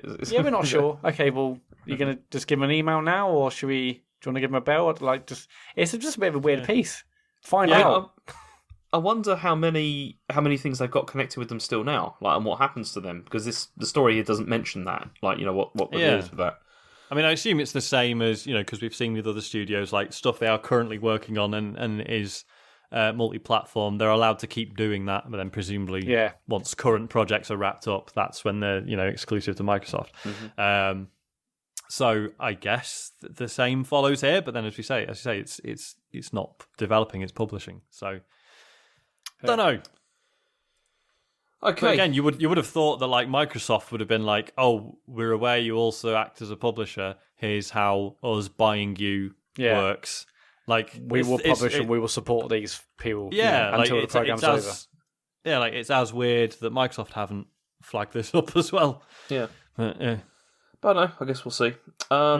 Okay, last story. Oh, no, not last story. Kind of last story. This is so Death Stranding has a very easy mode. I don't know how excited we all are about this game now. I mean, I'm not terribly fussed. I know, Matt, I have no idea what to think anymore. I'm extremely pumped. How can you not be? What, have you seen the trailers? Yes. How can you not be? It's a Kojima game. It's going to be mad. It's going to be good. I'm. This is probably what else to come out of the show? Yeah, probably my most anticipated game for the rest of the year. Wow. Okay. Right. So he said the game's going to have an easy mode, which he's calling for movie fans. This is the quote. He said, "Normally there's only easy mode, but we added very easy mode for movie fans since we have real actors like Norman, Mads, and Leah starred in it." And so that's I don't know. I'm not sure about that, because I mean that would indicate that the gameplay is maybe superfluous. Like there's no point this is to it, isn't it? It speaks to the fact that Kojima's one of these game developers who is obviously probably more in love with film than he is with games. Yeah, I think that's fair to say. Not necessarily to lump him in with David Cage, because that's a very rude thing to do. Why have you slagged off David Cage? He's not even mentioned in this article. Because he makes terrible games, Matt. That's why. Got nothing. This is about Kojima. Let's focus on the story, please. David Cage would definitely rather be making films, I think, whereas Kojima just wants to bring a lot of film into games. I mean, to be fair, like Metal Gear Solid 5 was like probably the most sort of gamey and interactive. Like he's always he's experimented with like funny little sort of interactions between systems and stuff. But Metal Gear Solid 5 was very very light on cutscenes, relatively speaking, and it was all like the stories that came out of it were the ones that people created for themselves rather than the ones that the one that the game was telling. Possibly because it wasn't really finished, but So yeah, the fact that he's sort of pitching this as, putting this very easy mode in for movie fans, I mean, fine. It doesn't hurt anyone. We've talked about the difficulty debate earlier this year. It doesn't cost you anything for other people to be able to play it on very easy mode. I mean, yeah, maybe they're not getting as good an experience, but if it's that or them not playing it at all, fine. Yeah, I mean, James, would you say FIFA's gameplay is superfluous? What on earth do you mean by that, Matt? Because obviously FIFA had like the one button mode.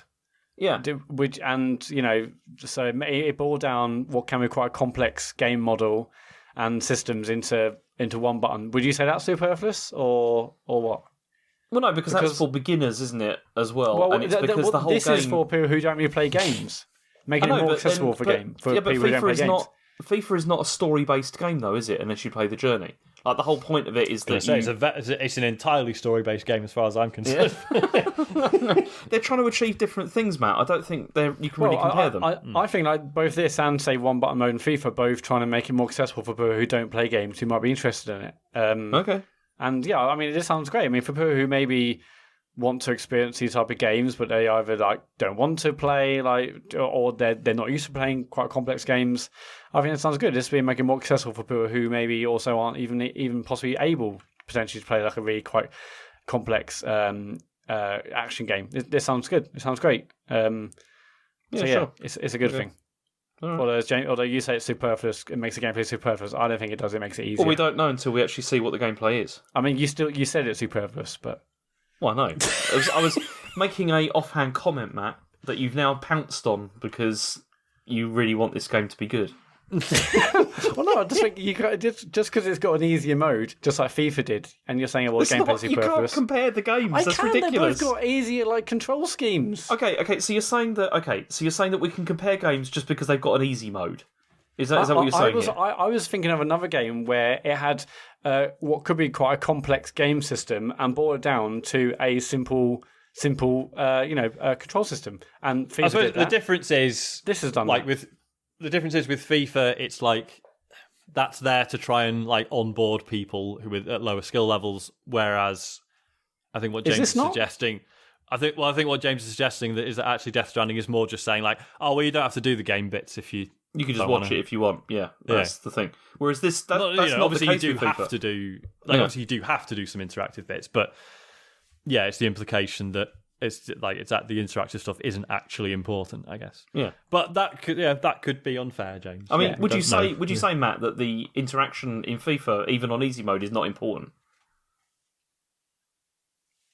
Sorry, you cut out there. Let's move to the next. I was just because he cut out mine as well. I was just standing there thinking, glad he's not asking me the question. I was thinking, has James probably finished answering? I was actually going to wing it and say, well, definitely on next news story. That'd be an ecumenical matter. Yeah. I can't wait for this game, and it's good. There's a very easy mode for people who maybe don't want to play the game, but they want to see all the nice cutscenes. Next story. Okay. Okay. So anyway. So Gears 5 has had a rocky start. Oh boy, it has. So the game came out for Game Pass Ultimate subscribers last week, but there's been a bunch of problems. So players are being disconnected from online matches, and this has happened for co-op games, and people have lost progress because of it, because of disconnections. There's been a couple of people who have said that their save games are corrupted as well because of these disconnections. Yeah, I've heard that. Yeah. It's weird because some people said that they then had to go back further to where they thought they were, and then also enemies aren't spawning or anything like that either. There's a whole bunch of stuff. And I mean, the coalition have said they're working to improve things before the launch for everyone. But yeah, I mean, Matt, you've experienced this, yeah? Yeah, I mean, we'll talk about it I guess this goes neatly into what we've been playing, but yeah, I've been trying to play Gears 5 co-op with Dave, and it has not gone well. But I mean, but we'll come to that in a minute. But yeah, I mean, this game isn't even properly out yet. This game, I guess by the time you listen to this, it would be out. It's come out Tuesday, so it's tomorrow where we are. Yesterday, where you're listening. But so, well, that makes sense. The news intro all over again. Yeah, not quite. But yeah, so it's not even out yet, and it's got all these troubles. I mean, over the weekend, tons of people were complaining about loads of stuff, and this is just Game Pass Ultimate people. So I bloody hope they get a fix out before proper launch, because otherwise it's going to be an absolute disaster. Especially because it seems it's reviewed really well. People seem to think it's very good, and it's just a shame that this is sort of tainting it really with this. But I guess we'll see. Yeah. I just hope to God they get a patch out before release date on the 10th, because my God, it's not good, and it has definitely soured my playing of the game. Should we get on to what you're playing now? Well, yeah, go on. Hang on, because there's one other thing. No, because there's another piece of news which is not here that I thought it might be worth mentioning. I mean, imagine, Sean, right? Imagine having, say, I've been playing Gears 5 this week. Imagine having a news story about Gears 5 and then lovely just slipping into that's just perfect radio. Imagine. Imagine. You wouldn't even need a segue. It's just let's go straight into it, boys. No. So what's this news story, James? I mean, you wouldn't, but then also, I mean, imagine that you're watching the news and they've already got something planned, but then some breaking news happens. Oh God, here we go. And then they just ignore it. because they're just like, no, we're going to go to this story we've already prepared. James, about you didn't say ultimately breaking news. daunting. You know that gets, what have you got? that gets me hard. Let's go. Breaking news, come on. Unnecessary, Matthew. There's nothing better than breaking news. I'm serious. Like, Okay, even like regular news, like if it says breaking news, I'm just like, come on, what's it going to be? It's usually bad. Well, I mean, this is more regular news than breaking news, to be honest. Oh, yeah, go back on your word. I thought I'd put it in there, but no, I thought this was worth mentioning because this is like the. Just get it out, James. Yeah. What is it? What's happened? Yeah, what is it? Fuck off, Matt. Just let me get on with it, okay? I'm building want you into to get it. on with it. Okay. Anyway, so it's the Dreamcast anniversary. Hey! Yeah. Well, that's Which I not thought- news, though, is it? Yeah, I know, but I thought it was old. worth. I thought it was worth mentioning though because it's been it's 20 years, yeah, like since Yeah. Dreamcast. I mean, this is obviously the American launch. We didn't get it until October, but it's still worth maybe mentioning. I mean, I've got very fond memories of that console, and I mean, both of you own them, yeah. Yeah. I love my Dreamcast. Any favourite games, Matt? Anything? apart from, My what do favourite you game think? is probably where, like, you know, that multiplayer game I had 7 billion players. That was Yeah. that's probably my favourite one. That was Understandably. that was the marketing strategy at the time. I mean, yeah, I absolutely love my Dreamcast. You know, I still have fond memories of having my VMUs and like having my little KO on that. Oh, it's such a gorgeous. I love the pad. KO? You mean Chow? Yeah, Chow, Chow, whatever. yeah. I didn't call it Chow because it's just a bit. I love Animal Crossing. I love my Dreamcast and Choo Choo Rocket. That was also, and that was just given away as free, wasn't it? It was. Animal Crossing famously on the Dreamcast. What?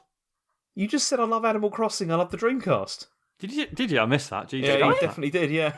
Fucking hell. Okay, that's mad. I don't think I don't think I did. I must have said something else. Pretty certain you did, but No, I think you're hearing that. I wouldn't have said I Only love we were Animal Crossing. recording this and can check. Yeah, well, if Yeah, only we although were. if he did say that, he will edit it out. So that's No, if I did, I'm not going to edit it out because I want to hear myself. My brain just suddenly go to Animal Crossing. I do love Animal Crossing, but also I love my Dreamcast. Did I not say it doesn't matter?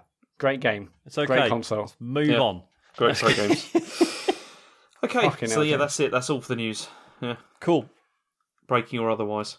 Gears 5, Matt. Is it It fun? wasn't breaking news, though, James, was it? it Gears wasn't, 5, but- yeah. So, this is. I mean, I haven't got too much to say because of the issues I've been having, sadly. So, this came out on Game Pass Ultimate on the 6th. So, like Friday, I think Thursday, Friday it was. And I had it downloaded, and Dave's like, "Do you want to play co-op?" I'm like, "Oh, I'd love to play co-op. Like, this is, we're playing a brand new Gears game. It's reviewed well. Let's play a bit of co-op on Xbox." And oh my god, there's constant disconnections and issues to the point where we played on Friday night and Saturday night. On both nights, we basically just had to stop because we couldn't either we got disconnected, we got crashed into a dashboard, or just a straight lock up of the machine, and then we couldn't even get back into the game. So the other one would then quit out of their game, and then we both of us would start the game, hoping the other one could jump in. We couldn't. We played basically it took us an hour and 15 minutes to get into a game on Friday night. Hour and 15 minutes to Jesus. disconnect this, reconnect that. Can you join me? No, you can't see me. Or Dave would join my game and it will say Drunken Elmo's joined the game, and then say Drunken Elmo's left the game. Or it would just stay on a loading screen. Eventually we did play a bit, and the game is clearly excellent. It looks absolutely stunning. The gameplay is brilliant. It's fantastic, and I wish I played more. But that was Friday night, and Saturday night we played for an hour. Again, more disconnections, and it was just annoying, so we turned it off. One thing that is annoying in this game, and I do hope gets patched, is that when you play co-op, you obviously someone joins you or you join them, and you play through a bit of campaign. That's what Dave and I try to do. And then when you sort of stop and you just play, you're not playing co-op anymore. It doesn't it doesn't say you've got up to that certain chapter. You then have to start the game again on your own. Like me and Dave got to it was Act 1 but Chapter 3, and then it crashed. And I was like, okay, well I might play a little bit, but then no, I was right back at the start of the game. I mean, do you think does that feel like a bug or an issue, or is that actually just how these things commonly are? Because it's been so long since I played a co-op game. I'm like, is it just me being picky, or is this commonly how co-op games tend to work if you then go to play single player on your own? I think it is fairly common for progress to only save for the main player. Well, I say common, I've definitely seen it in the past. I wouldn't expect it now though. It's just annoying. I'm like, well, I mean, I have happily played it again up to where Dave and I were up to chapter 3, but I was like, it's just, and because there's like there's a cutscene in the beginning. You've got you watch like the history of Gears, which actually for someone like myself who hasn't played a Gears game since Gears 2, and even then I played only Horde mode. It's got this like this 5-minute video where it tells you what happened in the previous Gears game. Also in like the menus, you can also watch like State of the Universe or something, and basically it tells you the entire Gears story from Gears 1 onwards, which I think is really great for someone either who hasn't played the Gears game for ages or has never played a Gears game. It's really awesome. It felt very much like a previously on type thing, and it catches people up who haven't played them. So I thought it was really useful. But yeah, I was just, the connections were just annoying, and like today I was even Dave was like, I guess we can't do co-op anymore until there's a big patch, and we both agreed, no, I guess we'll just have to sadly play it single player. Now, this probably isn't like, it's not everyone that's having this issue, because I'm sure maybe more people would have kicked off, but it's certainly hampered our sort of enjoyment of the game. Because as I said, the game is clearly excellent. When we actually were playing the game and we're getting kicked out, we're absolutely loving it. The gameplay feels really solid. It's awesome to be back in like a Gears game again.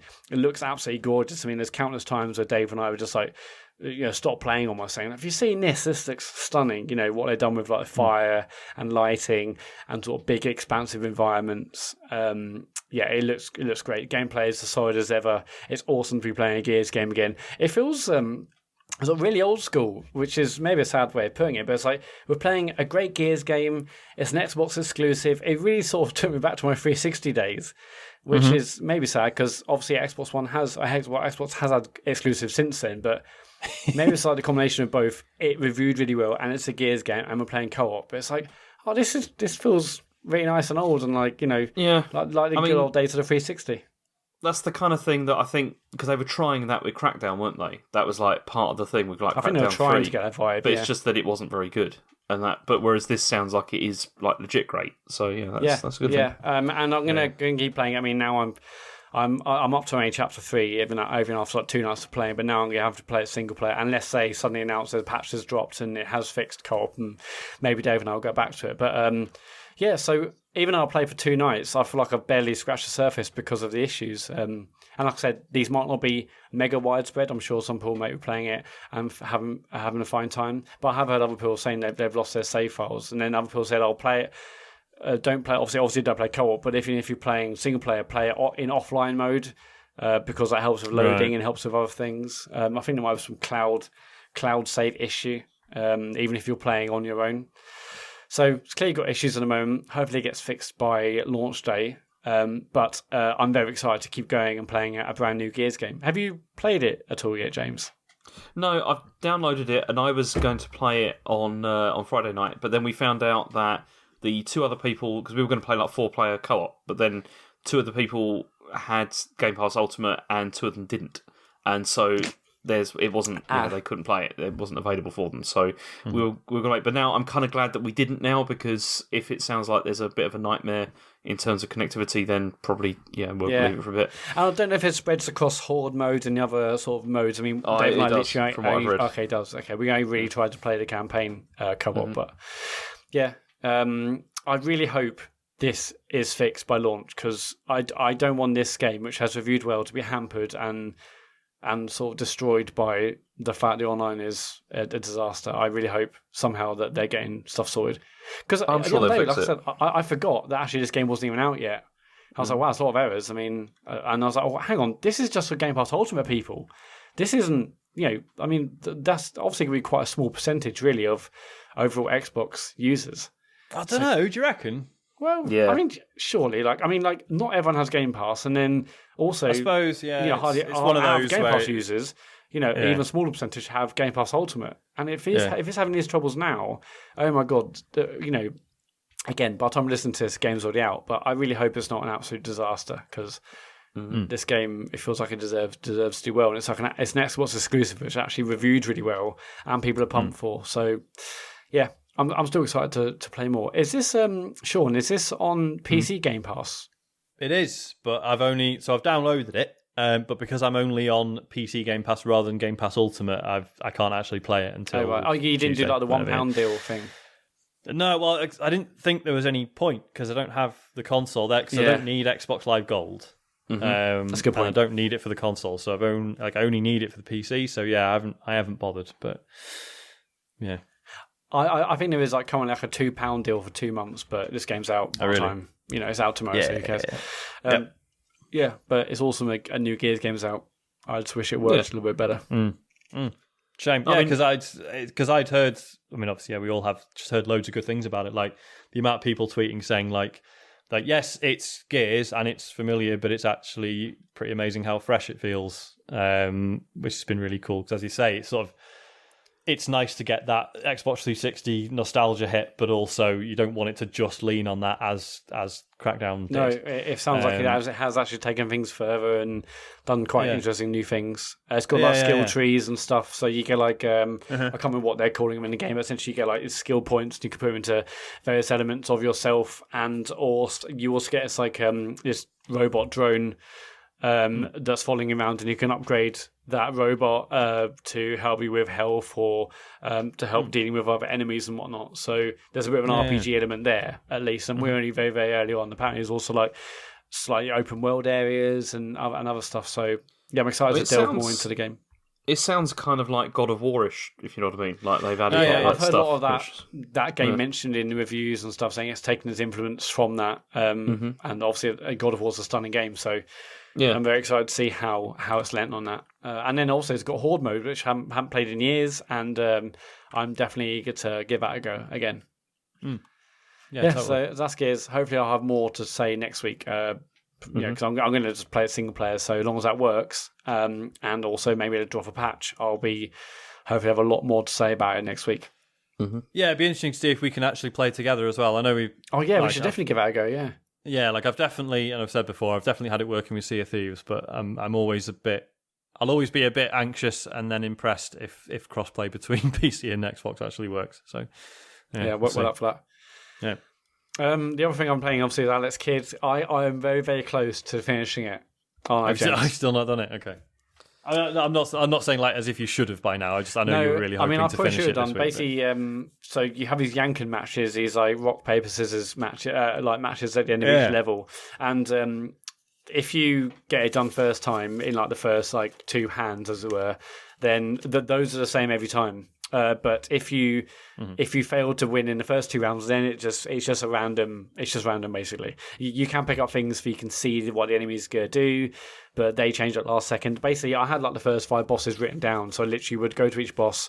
I know which one, what I need to do, brilliant. But the 6th boss I hadn't actually had written down, or hadn't actually done first time of asking. I've always maybe done it after like the 5th or 6th hand, and then it's just random, so nothing I can really write down. But I wrote down. I finally did it, I think, in my last run of the night. And I only had, like, was it 3 runs all Sunday, wasn't it, James? It was 3 runs, yeah. It was 3 runs from like 8:30 to, like, 11:15. Just 3 goes, essentially. But I got further every single go. And on the last one, I got very close to the end, apparently. But also, most importantly, I wrote down that 6th Yankin boss match.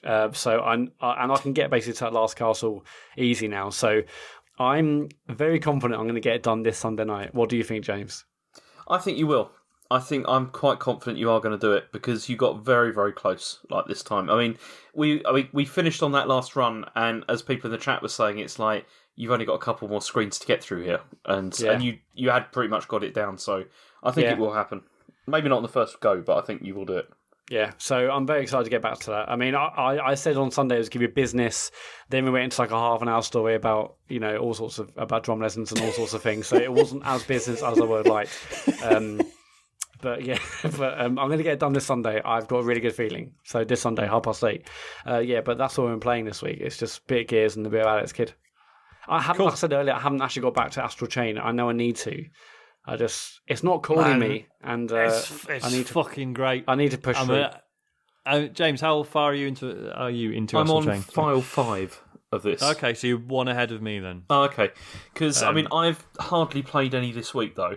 I've played a bit, but I'm absolutely loving it as well. The stuff that I'm enjoying much more than I was expecting to, is the investigation stuff that you do in the cities. It's really good. I mean, I just did one like earlier on today, where it's like you have to like there's this person using a drone to like illegally like photograph a crime scene, and you've got to like try and figure out like where it's coming from. So you can use like the iris to like see like the wave patterns in the air and everything, so you can like see how he's using it to like bounce off somebody else's phone to try and like hide his signal and all that kind of stuff. Then you have to try and find it. It's good. I'm really enjoying that. I mean, I'll tell you what the other thing, I mean, one of the things that I really like about that with the city as well is the atmosphere in the city, because the music really reminds me of Deus Ex. It's got that same sort of like feeling and like vibe to it, which I think is fantastic. And it's that similar approach to like, you know, the sort of more recent Deus Exes have that thing of like it's got open world bits. They're not actually massive, but they sort of give the impression that they could be. Yeah. And yeah, this does a similar thing, doesn't it? Where it's like basically you get like a free roam area for each sort of major mission. And you get to sort of roam about, and it will be like a fenced off bit of the city or whatever. But you still feel pretty free to explore, and it's like you say, it's just nice to go looking round. Like, it's just like it's absolutely stunning visually. Again, I mentioned this last week. I am still like constantly surprised. And I think it's case number 4, so the one I've just done, where it puts you in this like. I forget the name of that famous crossing in Tokyo, but it looks like that. And there's just all huge, like, you know, neon billboards everywhere and stuff. And it's just, it's incredible. Well, because like in case 5, there's this bit. In fact, no, actually, maybe it was case 4. You know that bit where you're like in one of the skyscraper buildings and you're like traveling through it? Is that the same one, that you're talking about? Oh, maybe not. Okay, so basically, it's not really a spoiler. You go into a big building. There you go. Right. I mean, that happens sometimes. But like, you go up like quite a lot of floors, and then there's the point where you're like, there's like the window, and you're like looking at, and I just thought I'm gonna have a look out that window, and it's like you can see this entire city down below you. You can't go to any of this stuff, but it still feels like it's a city that's alive, which is that you could possibly go there. Yeah, it doesn't have the like, oh, if you can see that mountain, you can go there thing, but it's entirely convincing as like a bit of deception about it's the implication of the rest of the city is enough. Like it's well done enough that it's really convincing. There's been a couple of times where I've got stuck, where I've forgotten mostly like the abilities that you can use like the legions for, because and that's happened to me quite a few times. There's one. Have you done the one with the defusing the bomb yet? Yes. That really wound me up because I could not. I didn't realise that you just had to use the legions like cut. The slashing thing. The slash thing. So I spent quite a long time trying to see how I could get up to where those signals were coming from.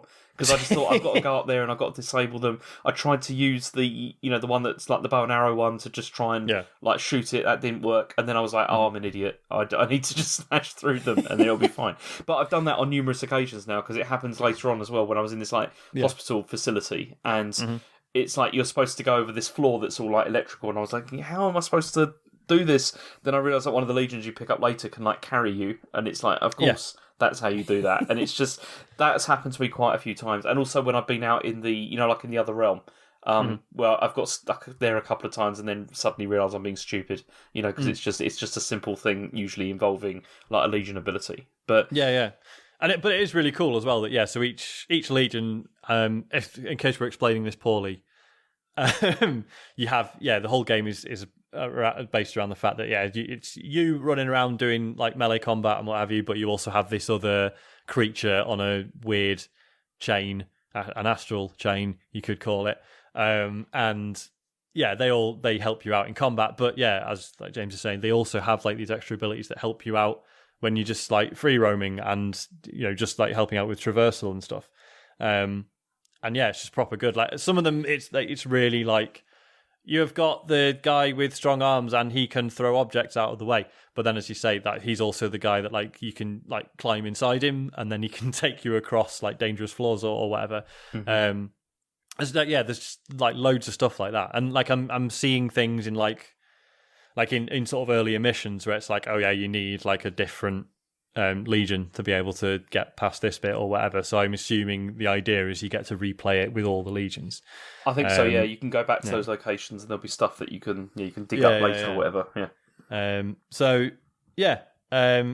it's fucking great. Like, the combat is absolutely phenomenal. So I'm at the bit. So last week I said it was still sort of relatively simplistic, but yeah, I think it's like the end of like file 2. It like completely opens up. Yeah, the combat is absolutely tremendous. Like your the combos that you have are very simple. It's like it's mostly just mashing the attack button, but like thank God, because it gives you so much other stuff to think about.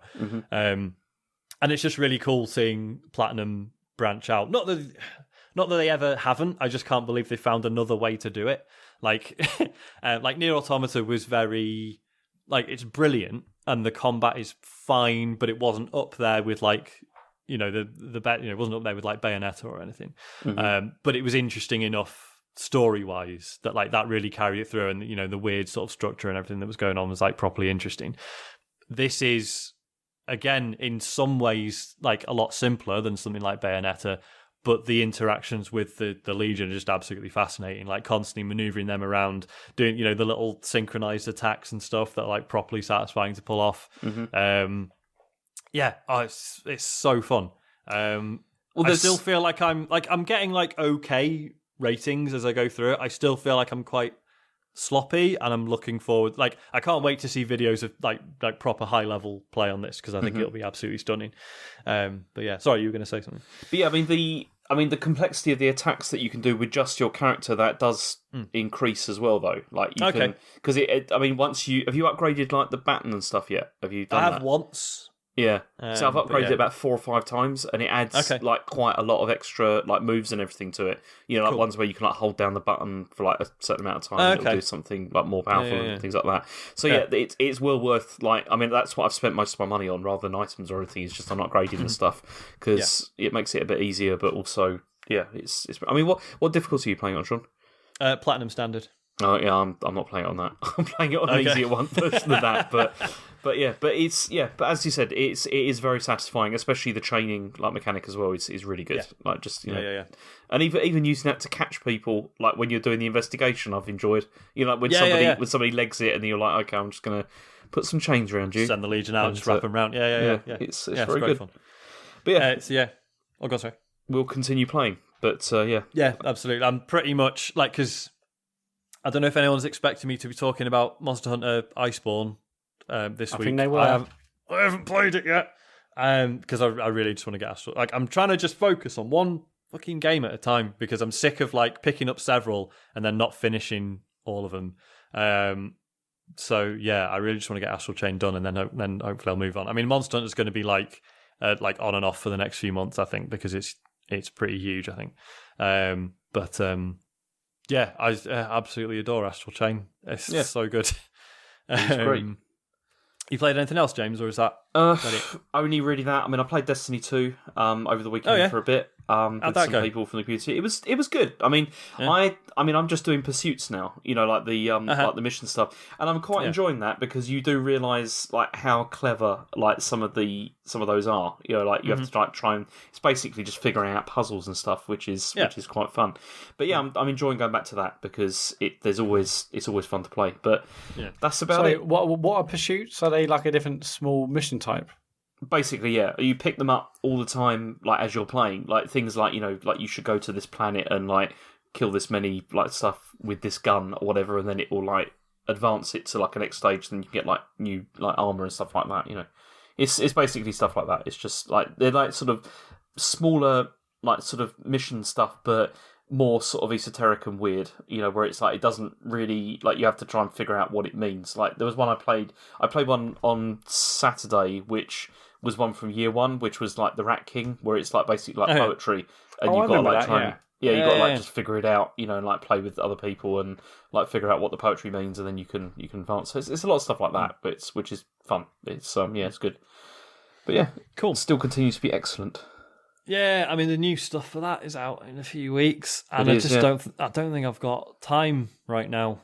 Yeah. I mean, hopefully at some point between now and Christmas, I'll be able to get around to it. But I mean, if the release schedule continues the way it is, maybe not. I don't know. Zelda's out in a couple of weeks, so you two both picking it up? Definitely. I've already pre-ordered it. I mean, this is why I want to get Astral Chain done, because I really want to play that game, because that looks amazing as well. Yeah. I've also played Splatoon 2. Do you remember They're that? talking about the relentless game schedule and all the latest games. Yeah. No time to Splatoon play 2. new stuff.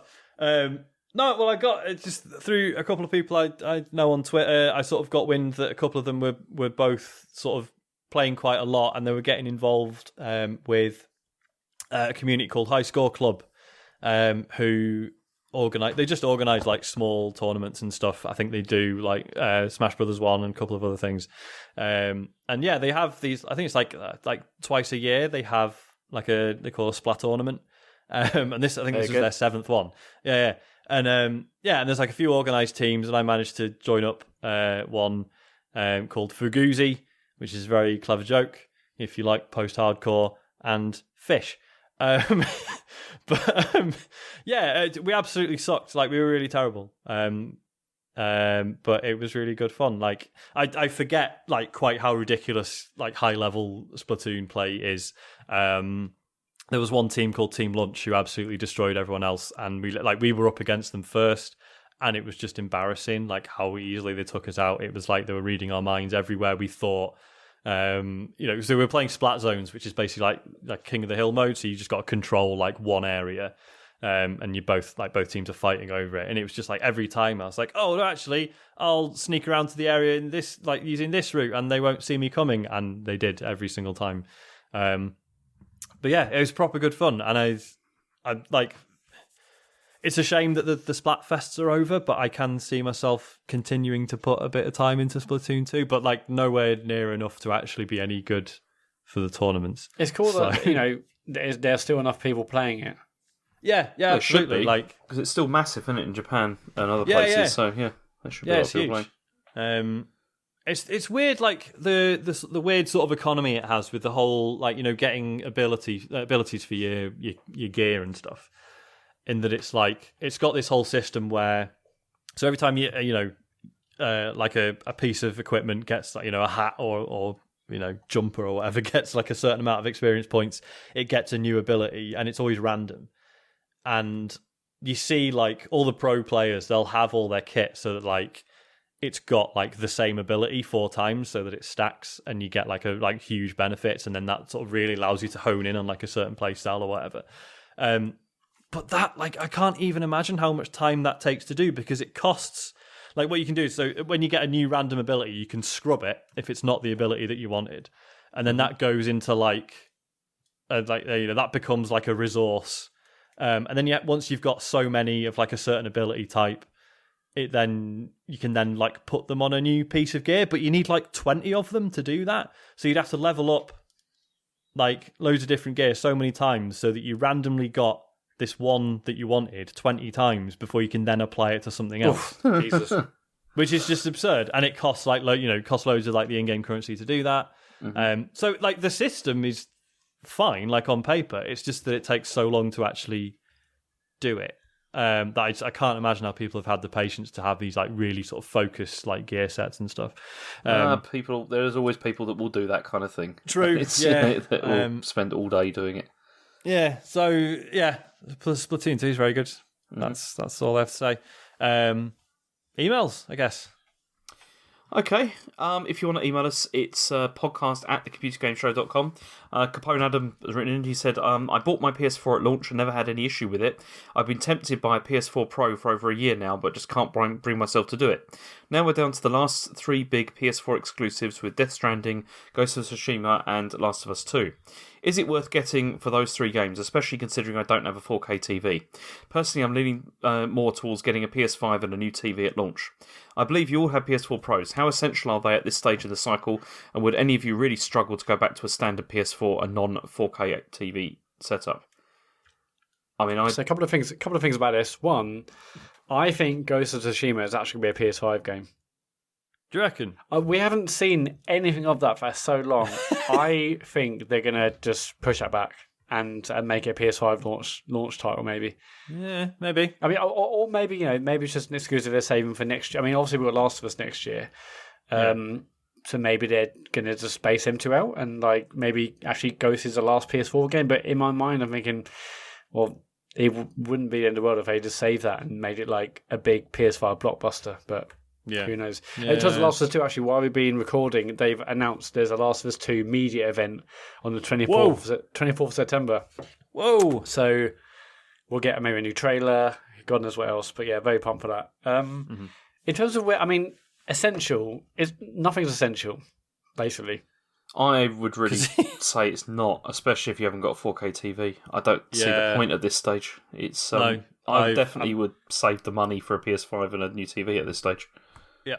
Same. I mean, there are benefits because like PS4 Pro has like a boost mode, so it makes 1080p games fast in some instances. It sort of makes them, it pushes them up to 1080p where maybe previously they might have been 900p.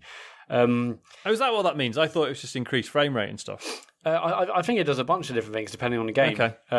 Also, I've got a PSVR, and when I had a Pro, I guess I must have had a 4K TV anyway. But either way, by having a Pro, I definitely noticed my PSVR games looking better and running slightly better. Again, your mileage may vary on that, but in the games I tried at a time, I definitely noticed a difference. But I personally think, a 4K TV would be a better investment. Obviously, they cost more than PS4 Pros, but I would get a TV first, then the console. The thing with the PS4 Pro is, for the first week, it's really impressive, but then after that, obviously, you're not really comparing it to the original PS4 anymore. It just is like what it is. You have that first bit of like playing games you're familiar with and being like, oh my god, these are loads smoother, or they look sharper, or whatever. And then after that, it's just everything just runs how it runs, and you don't really, you're not constantly thinking, oh, I wonder how this was, this definitely would have been worse on my old PlayStation. You just don't do that. I mean, that said, not having a 4K TV isn't a total deal breaker, because as Matt says, the boost mode's really good. You get better frame rates, and it does a really good job of the super sampling as well. You can do that instead. It makes 1080p stuff look fucking great. Not quite as good as 4K, but still really impressive. I think Digital Foundry did an article, didn't they, where they're like, it's not the best 4K console. It's fucking great if you're still running stuff in 1080p. I remember when the Pro first came out, maybe it might have been launch weekend, or it was before I got my console anyway, and people were showing, maybe it was like Titanfall 2 comparisons, and there was a massive difference between, just the same game on the same TV, but with Pro or not. But if I were you, I would get saving another PS5 and a new TV, and it'll be like a crazy launch if you get both a new TV and a PS5 at the same time. Yeah, definitely. Yeah, but no, it's not essential. The PS4 is fine. I mean, I'm used to the Pro, but yeah, if I didn't, I'll probably still be fine with the standard PS4, frankly. Yeah. Okay, Cammy Tomin has written in, says, my ears perked up last week when you were asked to guess what baseball lingo meant.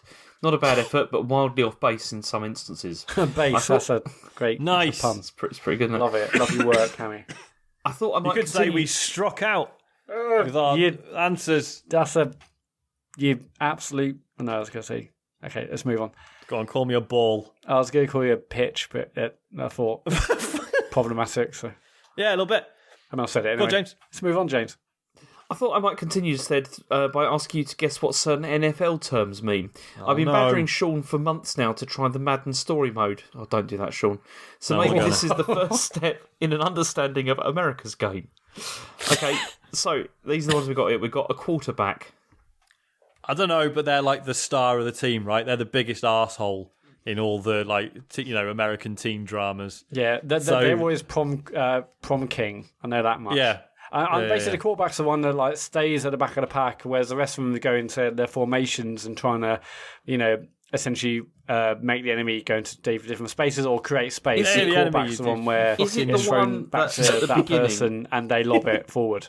It's the one that they throw the ball back to, who then chucks it to the person who's running at the front. Yeah, it's that dude. Yeah, so they've got to be the best at throwing. Yeah. And that's why just the best bloke in the team. Yeah. Yeah, just solid lad. Yeah. Go on, what's next? Okay, we've got a safety. I've no idea.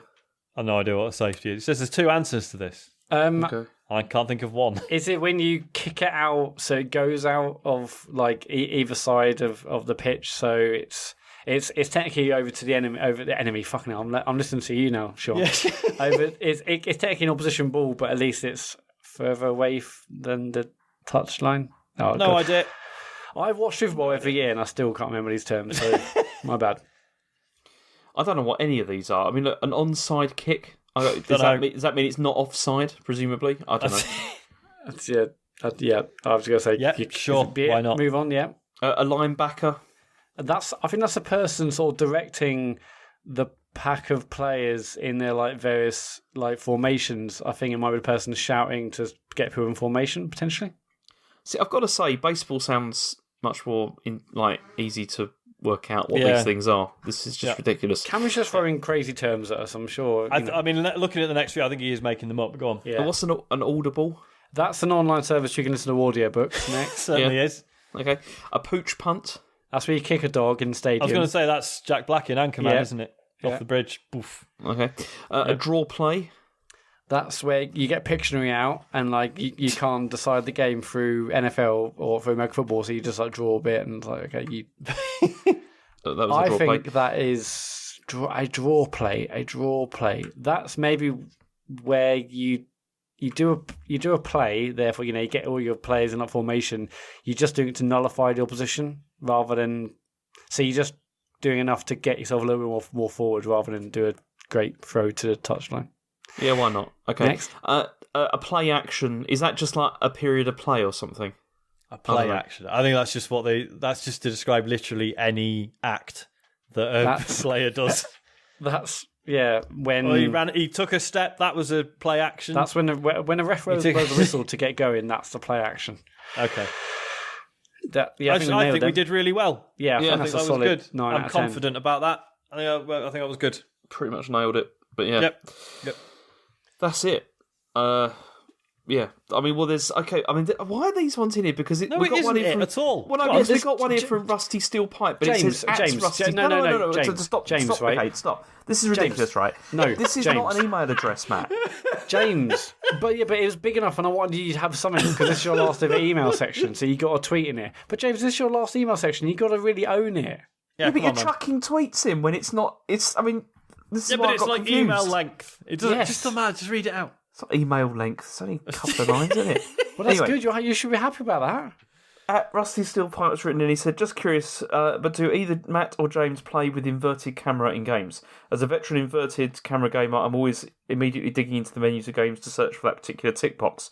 Not to cause offence, but Sean doesn't really strike me as an inverted camera person. Correct. No offence taken. I mean, this whole tweet has got me thinking. Is he what is somehow implying that we seem like inverted camera people, James? Is that what Rusty Steel Pipe's doing? Well, presumably, yeah. I bet he's right. I do do that. I am an inverted player. Do you? Gee. Well, yeah. Come on, anyone who doesn't do that is a pervert. We're playing with how it's supposed to be, not inverted. Inverted camera is for piloting aeroplanes. Yes, exactly. Which your head is like. It's like your head is. Isn't. Of course it is. How is my head like an aeroplane? No, Sean, if you put I can't wait to see how you sell me on this. Let me explain this. If you put a stick on the top of your head, right? No, I've heard this argument before. And then you pushed it forward. Which way would your head go? Yeah, but the stick isn't on my head. Well, it is. In this description, it is. So what was that? If there's a stick on my head, which way would I go? Yeah, if you stuck a stick on the top of your head that was pointing upwards, if you push that stick forward, which way would your head go? Down. Exactly, which is exactly what happens if you do it with inverted cameras. That's not a thing. It's not. Yeah, but my eye's on the front of my head. Yeah. Oh yeah, James. I mean, I used to play inverted, but then I had to change my life. Yeah. Isn't it weird how wasn't it the Xbox 360? You could just set it at a system level and that was it. You still do it on the Xbox One. Oh, you did? No, you can't. No, you can't. That's bullshit. No, it doesn't. It doesn't do that. They abandoned that. It's annoying. Well, I don't do it anyway. I don't need to change it because I'm a regular person. It's because you're a pervert. Do you remember when Halo 3 solved this years ago and no one paid attention? Where it was like, it's like, oh, you've just fallen from space. Let's check your eyes work, and they just went like, look up at this light, and then obviously if you hit up on the stick. If you pull down. Gears 5 does that. Oh, does it? Okay. This is well old school. Yeah, so it starts old school from the very beginning. Yeah, I used to be Green Wing Southpaw in Halo, which is basically like inverted controller and and all sorts of whack control systems. And I went to EGX one year, and I went to play Left 4 Dead 2. And I was like, okay, well, everyone's queuing in a demo booth. So, okay, I'll play in a minute. Okay, I got to the front. I was like, okay, menu settings, change this. And I was like, this is insane. Like, I'm losing time playing these games because I'm having to change every single setting known to man just to move forward and shoot in a game. So after that, I went home and I basically just re-taught myself how to play a game without playing It's ridiculous. in that crazy control scheme. And now I'll play regularly and I can play games and I don't have to think about it. It's ridiculous. So you went from what was like an intuitive way to play, like because that's how you were doing it, to having to force yourself to not play that way. Makes no sense. Yeah, but No, what I'm makes happy in the way I'm sense, doing now. James, is that up means up and down means down, and that's that. It doesn't when you're moving in 3D spaces, though. It's not like that. Why isn't it? Because it's not. Oh, Joe, I wish David was here because he also does this as well. And it's like, why do you wish David here? Because he would back up on this stupid argument. no, he would It'll because back he you also up on this one thing. yeah, because he absolutely does this as well. And I mean, But at what cost, James? everybody I know does. You're the only people I know. I mean, I'm quite shocked by this, to be honest. Everyone Okay. you know does I've been podcasting with people that do this filth. I mean, it's just I'm shocked. But what we're controlling it normally, you're controlling it like a pervert with sticks on your head and stuff. Yeah, Absolute nonsense. giant stick on your character's head, which you're yanking about with your thumb. Yeah, what are right, you what's doing? the next email, please? Okay, Chris Hill. A couple of questions for Sean to see if becoming a father has changed him. Number one, what's better, egg or hat? Egg. Okay. Space Harrier, flying man with a gun or man with a flying gun? I think it's a man with a flying gun just because it's funnier. This is just midnight resistance references. Midnight resistance shit, isn't it? It is. And keep going. It's good. Thoughts on the Philips One Blade Pro? I threw mine away because since having a child, he kept picking it up and dropping it and smashing the razor on it, and those razors are like $10 each. So it became financially unsustainable. Okay. So what do you do now for your head trims? I've just got a Remington thing that just does it, and I don't have to replace the blades on it every week when they get smashed by my child. Much better. Yeah. Okay, then we got, is Fentiman still the king of beverages? I mean, yeah, but I try and keep away from real sugar these days. It's a rare treat. But yeah. Bonus question, when is the TCGS 24-hour charity live stream happening? I mean, we've sort of talked about it, but we don't know. Like, it's fucking ages off, even if we are doing anything. It would be very cool, though. Well, no, it'd be horrible, but that's sort of the point. Yeah. As long as we don't go past 10:30, because otherwise James is fucked, so... That's true, yeah. Oh my god, James on 24 hours of playing games, that would be the best thing ever. No, it would not be. It would be horrible. Kicking off. Be great. Yeah, so James can do like 10:30 in the morning to 10:30 at night. And we'll do the other bit. Okay, we'll just cheat and just do like a... Well, oh man, if we just did a 24-hour stream that was just us playing all of the local co-op games that we keep saying we should play. Well, no, I think if we do like... Surely, if we're doing all of this, we should all do the whole all the David Cage games. Because I was wanting to see James try and do that at 3 a.m. No, that'd be struggling against the door. I would do a sick. I don't want to do that. Well, we need to get us in the calendar then, because I need to see that on video. All right, what's in the tweets? Let's go on to tweets. So, obviously, this is our last show as a threesome before Dave returns, and we put out some questions on Twitter, and this is what people have to say. Oh my goodness! I've just seen how many you got. Okay, go on. It's fine. Go on. It's fine. It's fine, James. Just It's 25 past 10. I thought we were nearly done, and I was just thinking this is brilliant. But yeah, go on. Well, if you stop moaning about Strap in, James. This is going to be a midnight show, okay? Strap in. Go on. E. Younger Banks on Twitter. As someone who was never around in the David days, is someone leaving? Or is it just a 4-man pod from here? So you've only heard it in the... it's unusual for it to only be 3 of us. It's normally 4. 4-man pod going forwards. Matt is not leaving the show, contrary to what some people seem to think. I mean, a lot of people read into my tweets that I was leaving. I'm not. Yeah, I'm not leaving this week. No. I might do after failing to get employee of the year or whatever. James, that's not the attitude. You need to be thinking. You're supposed to feel incentivized to how can I do better next year to win that award? You mug me off with a Detroit t-shirt. It's like. James, it's a lovely t-shirt. It's your size. It's a lovely shade. You know.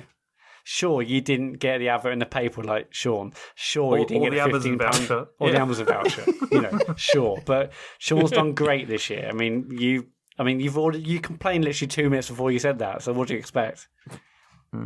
Sort yourself out, and you'll get an ad in a local paper. Come on, James. But next year I'll go even bigger. So I may start saving now for whatever I'm going to plan for next year's one. So you better hope you win. Anyway, so what did you spend the Patreon money on? A blimp. Don't ruin. Let's not. I'll add that to my list. TCGS fans on Twitter. Dave was an absolute powerhouse, but you guys have picked up and ran with the mantle far and wide. What the pod has achieved this year has been incredible, and I can't wait for Dave to come back and see more. The only question remains is who's hosting now? Dave is, obviously. Yeah. I thought we were going to rotate, and it'll be James. Okay, yeah, I'll be up for that. James. Okay, James is the new host. James, well done, mate. Should we talk about the plan that we had originally for that, or not? Oh yeah, because we were going to rotate it, weren't we? We had a lot of plans. We had a lot of ideas. After Dave was going to go, we did have the idea of like who was going to host, and initially we thought that maybe what we could do is each of us could take it in turns, and there would have been a vote at the end of it for who it was going to be. But then we realised it was probably a bad idea, and we let Sean do it. Well, the reason we didn't do that is because basically everyone would have voted for James, rightly so, and then one of us who didn't want to do it. I didn't want to do it anyway. Would have demanded a second vote, and then had 3 years of arguing about it, and then so it wasn't worth it. But yeah. No. I had lots of ideas where what I wanted was we'll have every week there'll be us 3 with maybe like someone who sends an application, and there's like a video or written application, and like every week we have like someone else randomly guesting on the show, and it's like an X Factor thing. Every week we have those people, there's voting, and there's like going through different rounds, and eventually what it would do is it would get up to the first week of September and say, well done, you have won, you are now the co-host of Computer Game Show, congratulations. And in the following week Dave will be back, but people said it was mean. Now you mention it, like I do feel sort of bad about so obviously at the start of the year we were just like, right, we're just going to do a 3-man team, see how it goes, probably get guests on at some point. And for a good few months, we get like DMs and tweets off people being like, oh, like other podcasters and stuff, and like, oh, I'm free if you need any guests or anything. And for a while we sort of said we want to just feel it out, like with the 3 of us, and just get used to it just being us, and get it right before we start getting guests in. And then we just never got any guests in. We're still trying to get it right, but yeah, we're like, let's just get in with them. If I said that, like, oh no, we're just feeling it out. That wasn't like a shitty excuse. And I didn't want to just tell you no. That was real. Yeah, we just ended up not getting any guests on just because I don't know, it just seemed to work as it was. Yeah, we had some guests. Like, sadly, it was only really when like one of us couldn't make it. And we really appreciate the guests we did have on. But yeah, we were genuinely just like, okay, well, let's just we want to get into a rhythm, want to get really understand, and suddenly it's like, oh shit, it's September and Dave's back. But yeah. We were panicking. Let's be honest. Like at that point, before, but then it worked out all right. So I was shitting it. Like when Dave said, Joe's pregnant, I was genuinely thinking, well, maybe that's the end of the show. Not that us 3 can do it, but like the host leaving, it's like, it's not like if I left, it's different. It's like the host, like Dave's obviously such a massive part of how why the show's been as big as it has. Yeah, it's like and the host as I've leaving, said before, like we we all met through him. Like you could view it as like he was the sort of the hub that we all sort of orbited around. So to then have to sort of carry on without him it was a little bit daunting, but I was thinking like, is there a future for this with just us 3? And I think at the time I was getting loads of shit on Twitter for stuff I might have said about David Cage or some other games. I was like, is it worth it? Is it even worth going through this every week? And then Dave's going as well. It's like, maybe we should knock on the head and we can all have a big old rest. But I'm glad, I'm massively glad we didn't. And I think we should be massively proud of the fact we got through this year. Because I was thinking, okay, I'm going to work amazingly hard this year just so like Dave wants to come back and we have something amazing for Dave to come back to. But every week I'm like looking at the figures like, okay, we'll keep going. We'll just hang in there. We need this thing to be alive by the time Dave gets back. And in the end, I'm really proud of what we achieved. So it was like some of the feedback. Like obviously, we got loads of really nice feedback, and some of it was a bit weird because it was like people couldn't compliment us without being like, God, it's so much better without Dave being on the show. It's like, whoa, okay, let's. There's a few of those, but yeah, like mostly like people were just really supportive, but also looking forward to Dave being back. So yeah, I also love the fact people have listened now in the last few months, and they've only heard it with us three, and they're going to suddenly think, hang on, four people, new host, what the hell's this? Yeah. It's going to be very interesting. But yeah, it's going to be good. Sean S. Thomas, favourite moment. Thanks for letting us be natural. It's an ending that people have taken to their hearts. I think it's fair to say. Yeah. Oh, even that's changing next week. Even that is changing next week. Yep, no more news intros. Well, not from me anyway. Speaking of which, Wes Foster at robot_of_doom. It's not a favourite memory. In fact, it's quite the opposite. Please, David Turners, put an end to the news intros. Knowing I only have to skip one more might make me look forward to the pod again. Wes, if you have skipped this week's, please go back and listen to it.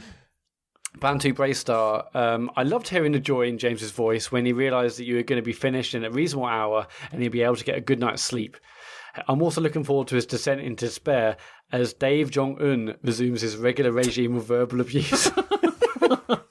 See, I don't know what he's going to be like. I don't know if second child will have changed him, or maybe it'd make him even worse. Who knows? Yeah, he's either mellowed out, or he's more like fractious than ever before. I'm sure he's definitely mellowed out. I reckon he's going to be like really chilled and just not bothered about anything I say, which is going to be great. Okay, keep believing that. Keep believing it, baby. Progress lost on Twitter. After hearing Dave on Midnight Resistance a couple of times and desperately looking for something to fill the void left by that show's demise, I reluctantly decided to give the computer game show a go. The very first episode I ever listened to was the James versus Dave Titanfall fight. I remember listening in a state of abject horror mixed with a sort of embarrassed glee as one of the most uncomfortable moments in radio played out before me. I was hooked, and although I came for the drama, I stayed for the camaraderie. Your podcasting skills have grown massively in a short time. I've listened, and this comes out across in how passionate you can all equally convey your thoughts on this hobby that consumes us. Thanks for literally hundreds of hours of entertainment, lads. Most of all, thanks for letting us all feel natural. Cheers. It's nice. Yeah. Luke Phillips, this is a good one. I only started listening in the last few months or so, and the Computer Game Show has become one of my favourite podcast, gamer podcasts in that time. I have no idea who Dave is, but I can only hope that his reintroduction doesn't change the pod too much. It should be fine. It'll be fine. We'll see. Just people give us praise. That's nice. Oh yeah, okay. We'll smash your questions. Fucking whatever, man. We really appreciate all the nice things we've received today. It's been awesome. But let's get on to some actual questions. Athena Allen on Twitter. What is Dave going to hate most about the last year? He absolutely despised the housekeeping section, but then we stopped calling it that, which I think just stopped because a few people were complaining about that. But then we just sort of talked about stuff at the start of the show without going, right, housekeeping, and I think that made a huge difference. Or certainly people stopped complaining, or maybe they stopped listening altogether. Who knows? Yeah, because at one point I started talking about the streams at the start, and people really didn't like that. But we're not afraid to make changes on the fly, and we did that. But that definitely. I don't think he's gonna like having to read out the Patreon people. No, I can't see how he's gonna do that. if he wants the money, it's got to be done. Have to bloody bow down. I can't see him saying, "James, you fucking idiot!" Oh yeah, so our Patreon supporters this month are. So that'd be interesting. Actually, he's probably loved every second of it because it's been bloody brilliant. Yeah, mate. Future exercise. You've done an impressive amount over the last 8 months. You started a Patreon, started the Best Cookery Show, correct? Started a website, started selling swag, got Sean to appreciate FIFA, got a Stone Cold Farley to jump over Until Dawn, almost broke Matt during Resi. All I can ask is, what's next? Oh, Christ knows, man. I feel like we're basically at capacity, and I know I've said this before. In terms of new stuff, but there's always new things to do. I will say, this is the first time ever where my to-do list is on the shorter side. It's only 2 sides of A4. I've had that Employee of the Year thing in my head for months. So that was always going to happen. Obviously, the FIFA cover, that when we literally started doing that last year. So that's been on the to-do list for a long time. Yeah.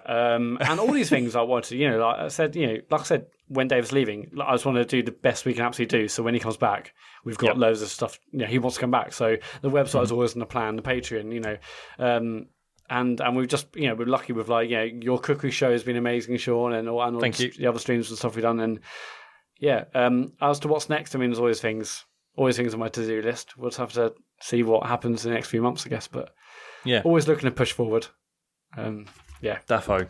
Yes, it's going to be a big one, I think, next year.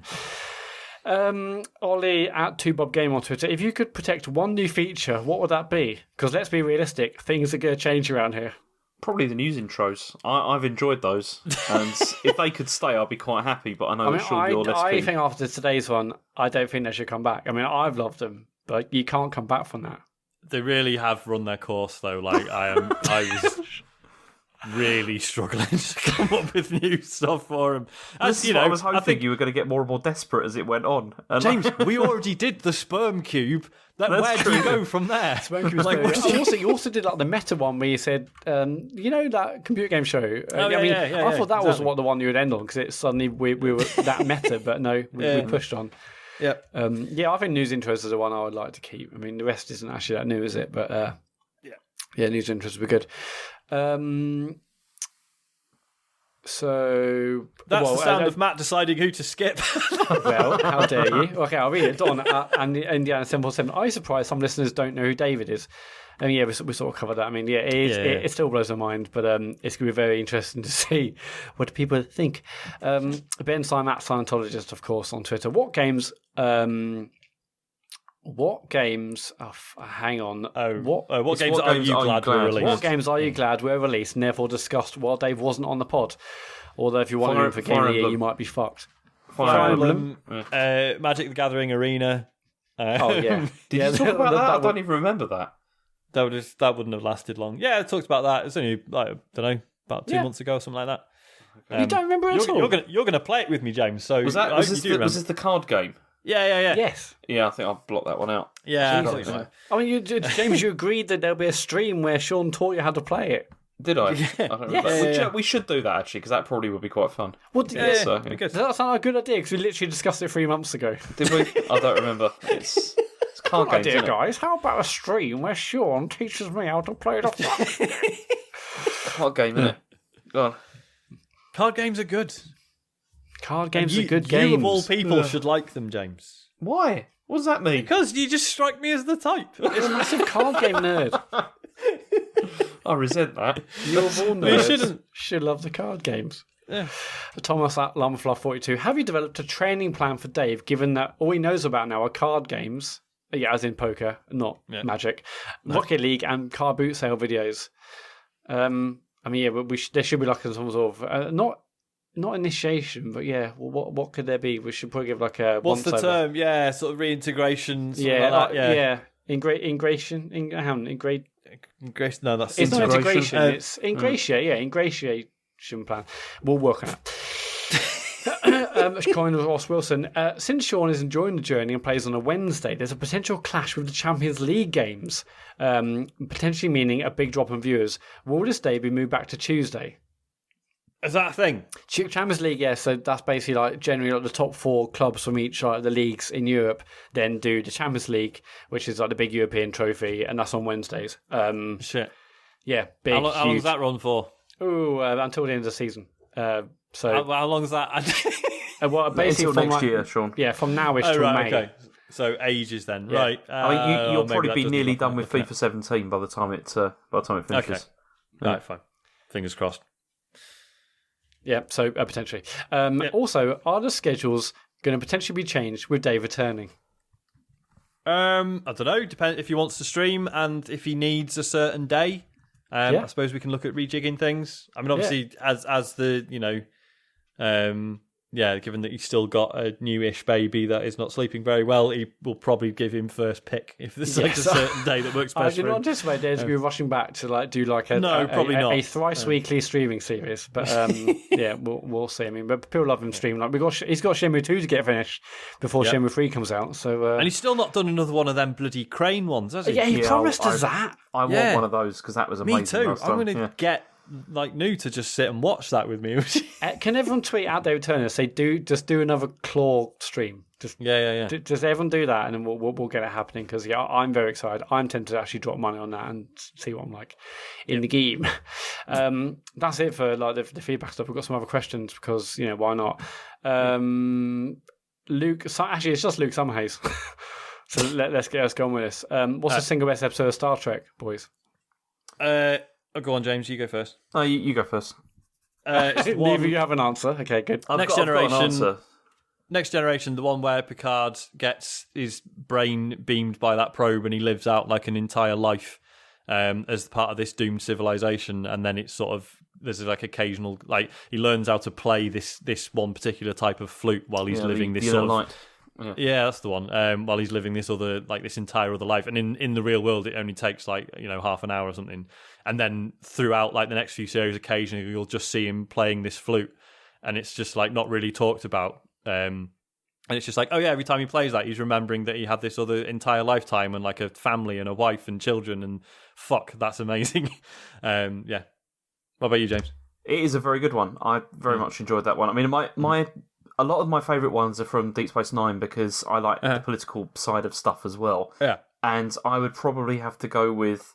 It was one of the ones that really got me into the series, which was it's a two-parter, which was... It starts with... It's the Dice cast, and it's from, I think it's from Series 3, and it's basically where... well, I don't want to spoil it, because it's amazing, but it's like... There's like a whole realignment of how, the power in the Alpha Quadrant and the with the Dominion and everything, and it's just brilliant, and I love it so much.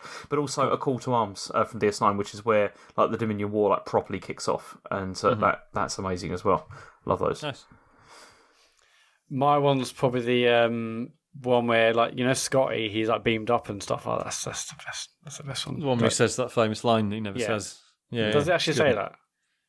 A lot. Doesn't he? He does not. Didn't Kirk say it? He said beam me up, Mr. Scott. Or something. He says that. He doesn't say. Yeah. He doesn't actually say beam me up, Scotty. No, that's not even a line that's ever said. No. Yeah. Unbelievable. This is fascinating. We should on the Star Trek calls. That could have been an absolute bit of gold there. Imagine that bit. I mean, the rest of these questions were already answered. So we're going to leave it. Which includes which is best egg or hat. We actually got that twice in 1 week. Yeah. So I think there's some sort of conspiracy going on there. So thank you, Luke Summerhays, for the questions. That is it for questions. Let's get on to the end bit. Yeah. Tonight is if you listen to this on Wednesday, Sean is streaming The Journey, FIFA The Journey. That's tonight on twitch.tv/The Computer Game Show. Sean is probably getting to this game now. I think it's suffice to say. Yeah, I am a bit. Sean scored a goal involving a through ball last week. He properly got excited because he knew what pass he had made, and he got a great goal out of it. Very excited for this. Good. So Wednesday nights. That's tonight. For listening to this on day. It comes out 9 p.m. on Twitch. Please watch Sean play FIFA. It's brilliant. And then Sunday night from 8:30, me and James are back for Alex Kidd in Miracle World, and I'm going to get it done. I really think this Sunday I'm going to get it done. I want to get it done because the joke has run out already, so it's time to get. It's time to get it done. I am loving streaming James. We always have lots to talk about. The streams go all sorts of places on Sunday. James, you still not doing your Fridays? Not yet. I will soon. It's just no, it's fine. I'm just curious. Come on, Sean. I've done fucking tons of that's fine. I say it's fine. I mean, it's because you really enjoyed doing Until Dawn, so I thought maybe you were keen to get on with something similar, but no, it's fine. No, I will. James, I think that was a dig. I think the employee of the year there had a bit of a dig. It's like, you're not doing that. You're not doing Friday night streams, are you, James? Okay, fine. It's just point where I haven't got the old ad in the paper. Shame, it's a real shame. Anyway, speaking of Twitch, if you've got Amazon Prime, and many of you do, you also have Twitch Prime, and with that you get one free subscription every month, and you can give it to us if you want. We'd love that if you did. Go over to our channel, give us a subscription. Doesn't cost you a penny, and we really appreciate that. We're also on Patreon, of course, patreon.com/TCGS, and September's bonus show is out now. Starcalls is out, and the final episode of the series is out. In fact, the final Star Calls roundtable, myself and Sean have joined David and James for the last one of the series, I guess we're calling it. Maybe there'll be something with the last film in December. Who knows? Nothing's been confirmed. But as of right now, this is the last Star Calls ever. But it's out now, so give it a listen. Everything else, just go to computergameshow.com. Blimey, that's it. That's it. Thanks so much. Thanks so much for listening. I'm excited about next week. It's going to be good. Like, I'm so proud of basically all the stuff we've already said. Like, I'm so proud of everything we've done over the last 8 months, and the fact that we've done it whilst essentially missing a limb. We made it. We made it to the end. We survived. The show is still going. There are still listeners, and we survived until the host, Dave, the host, is back. So, congratulations, us. We did it. It's not. We haven't killed the show. Should we just not turn up next week? So, look, Dave, we're tired. We've been keeping this going. We are for 8 knackered. months. Keeping this thing on our shoulders for the whole time. We need weeks off. I'm afraid we're all going to have a month off now. We've done way too much of last year to keep this thing going. So over to you. Thank you so much for listening, and obviously thanks to James and Matt for being such a pleasure to work with. Like, obviously, like I said, sort of just before Dave went, that we were becoming like better friends than even though we'd already been podcasting for like 2 years or whatever. But yeah, like especially over these last 8 months, it's been an absolute pleasure. Yeah, I've been thinking a lot about that because you were saying we've got to do more together, and I definitely feel closer to you. So I've really appreciated that, and it's been a great 8 months. Yeah, man, absolutely. I love it. I can't wait to see what we can do once Dave's back. Yeah. Back thank to you full so power. much. If you think we're mad now, imagine with full power. It's gonna be insane. Imagine if Dave comes back and he just completely half-arses it. Like, we're just we've taken on this dead weight again. Yeah, fucking actually, hell. this is worse than I remember. This is rubbish. I'm off to join Total Biscuit or something. I don't know. Congratulations, Sean. I don't know. I was just naming another podcast. Is that another podcast? No, it's not. No, it's definitely not. Let's just move on.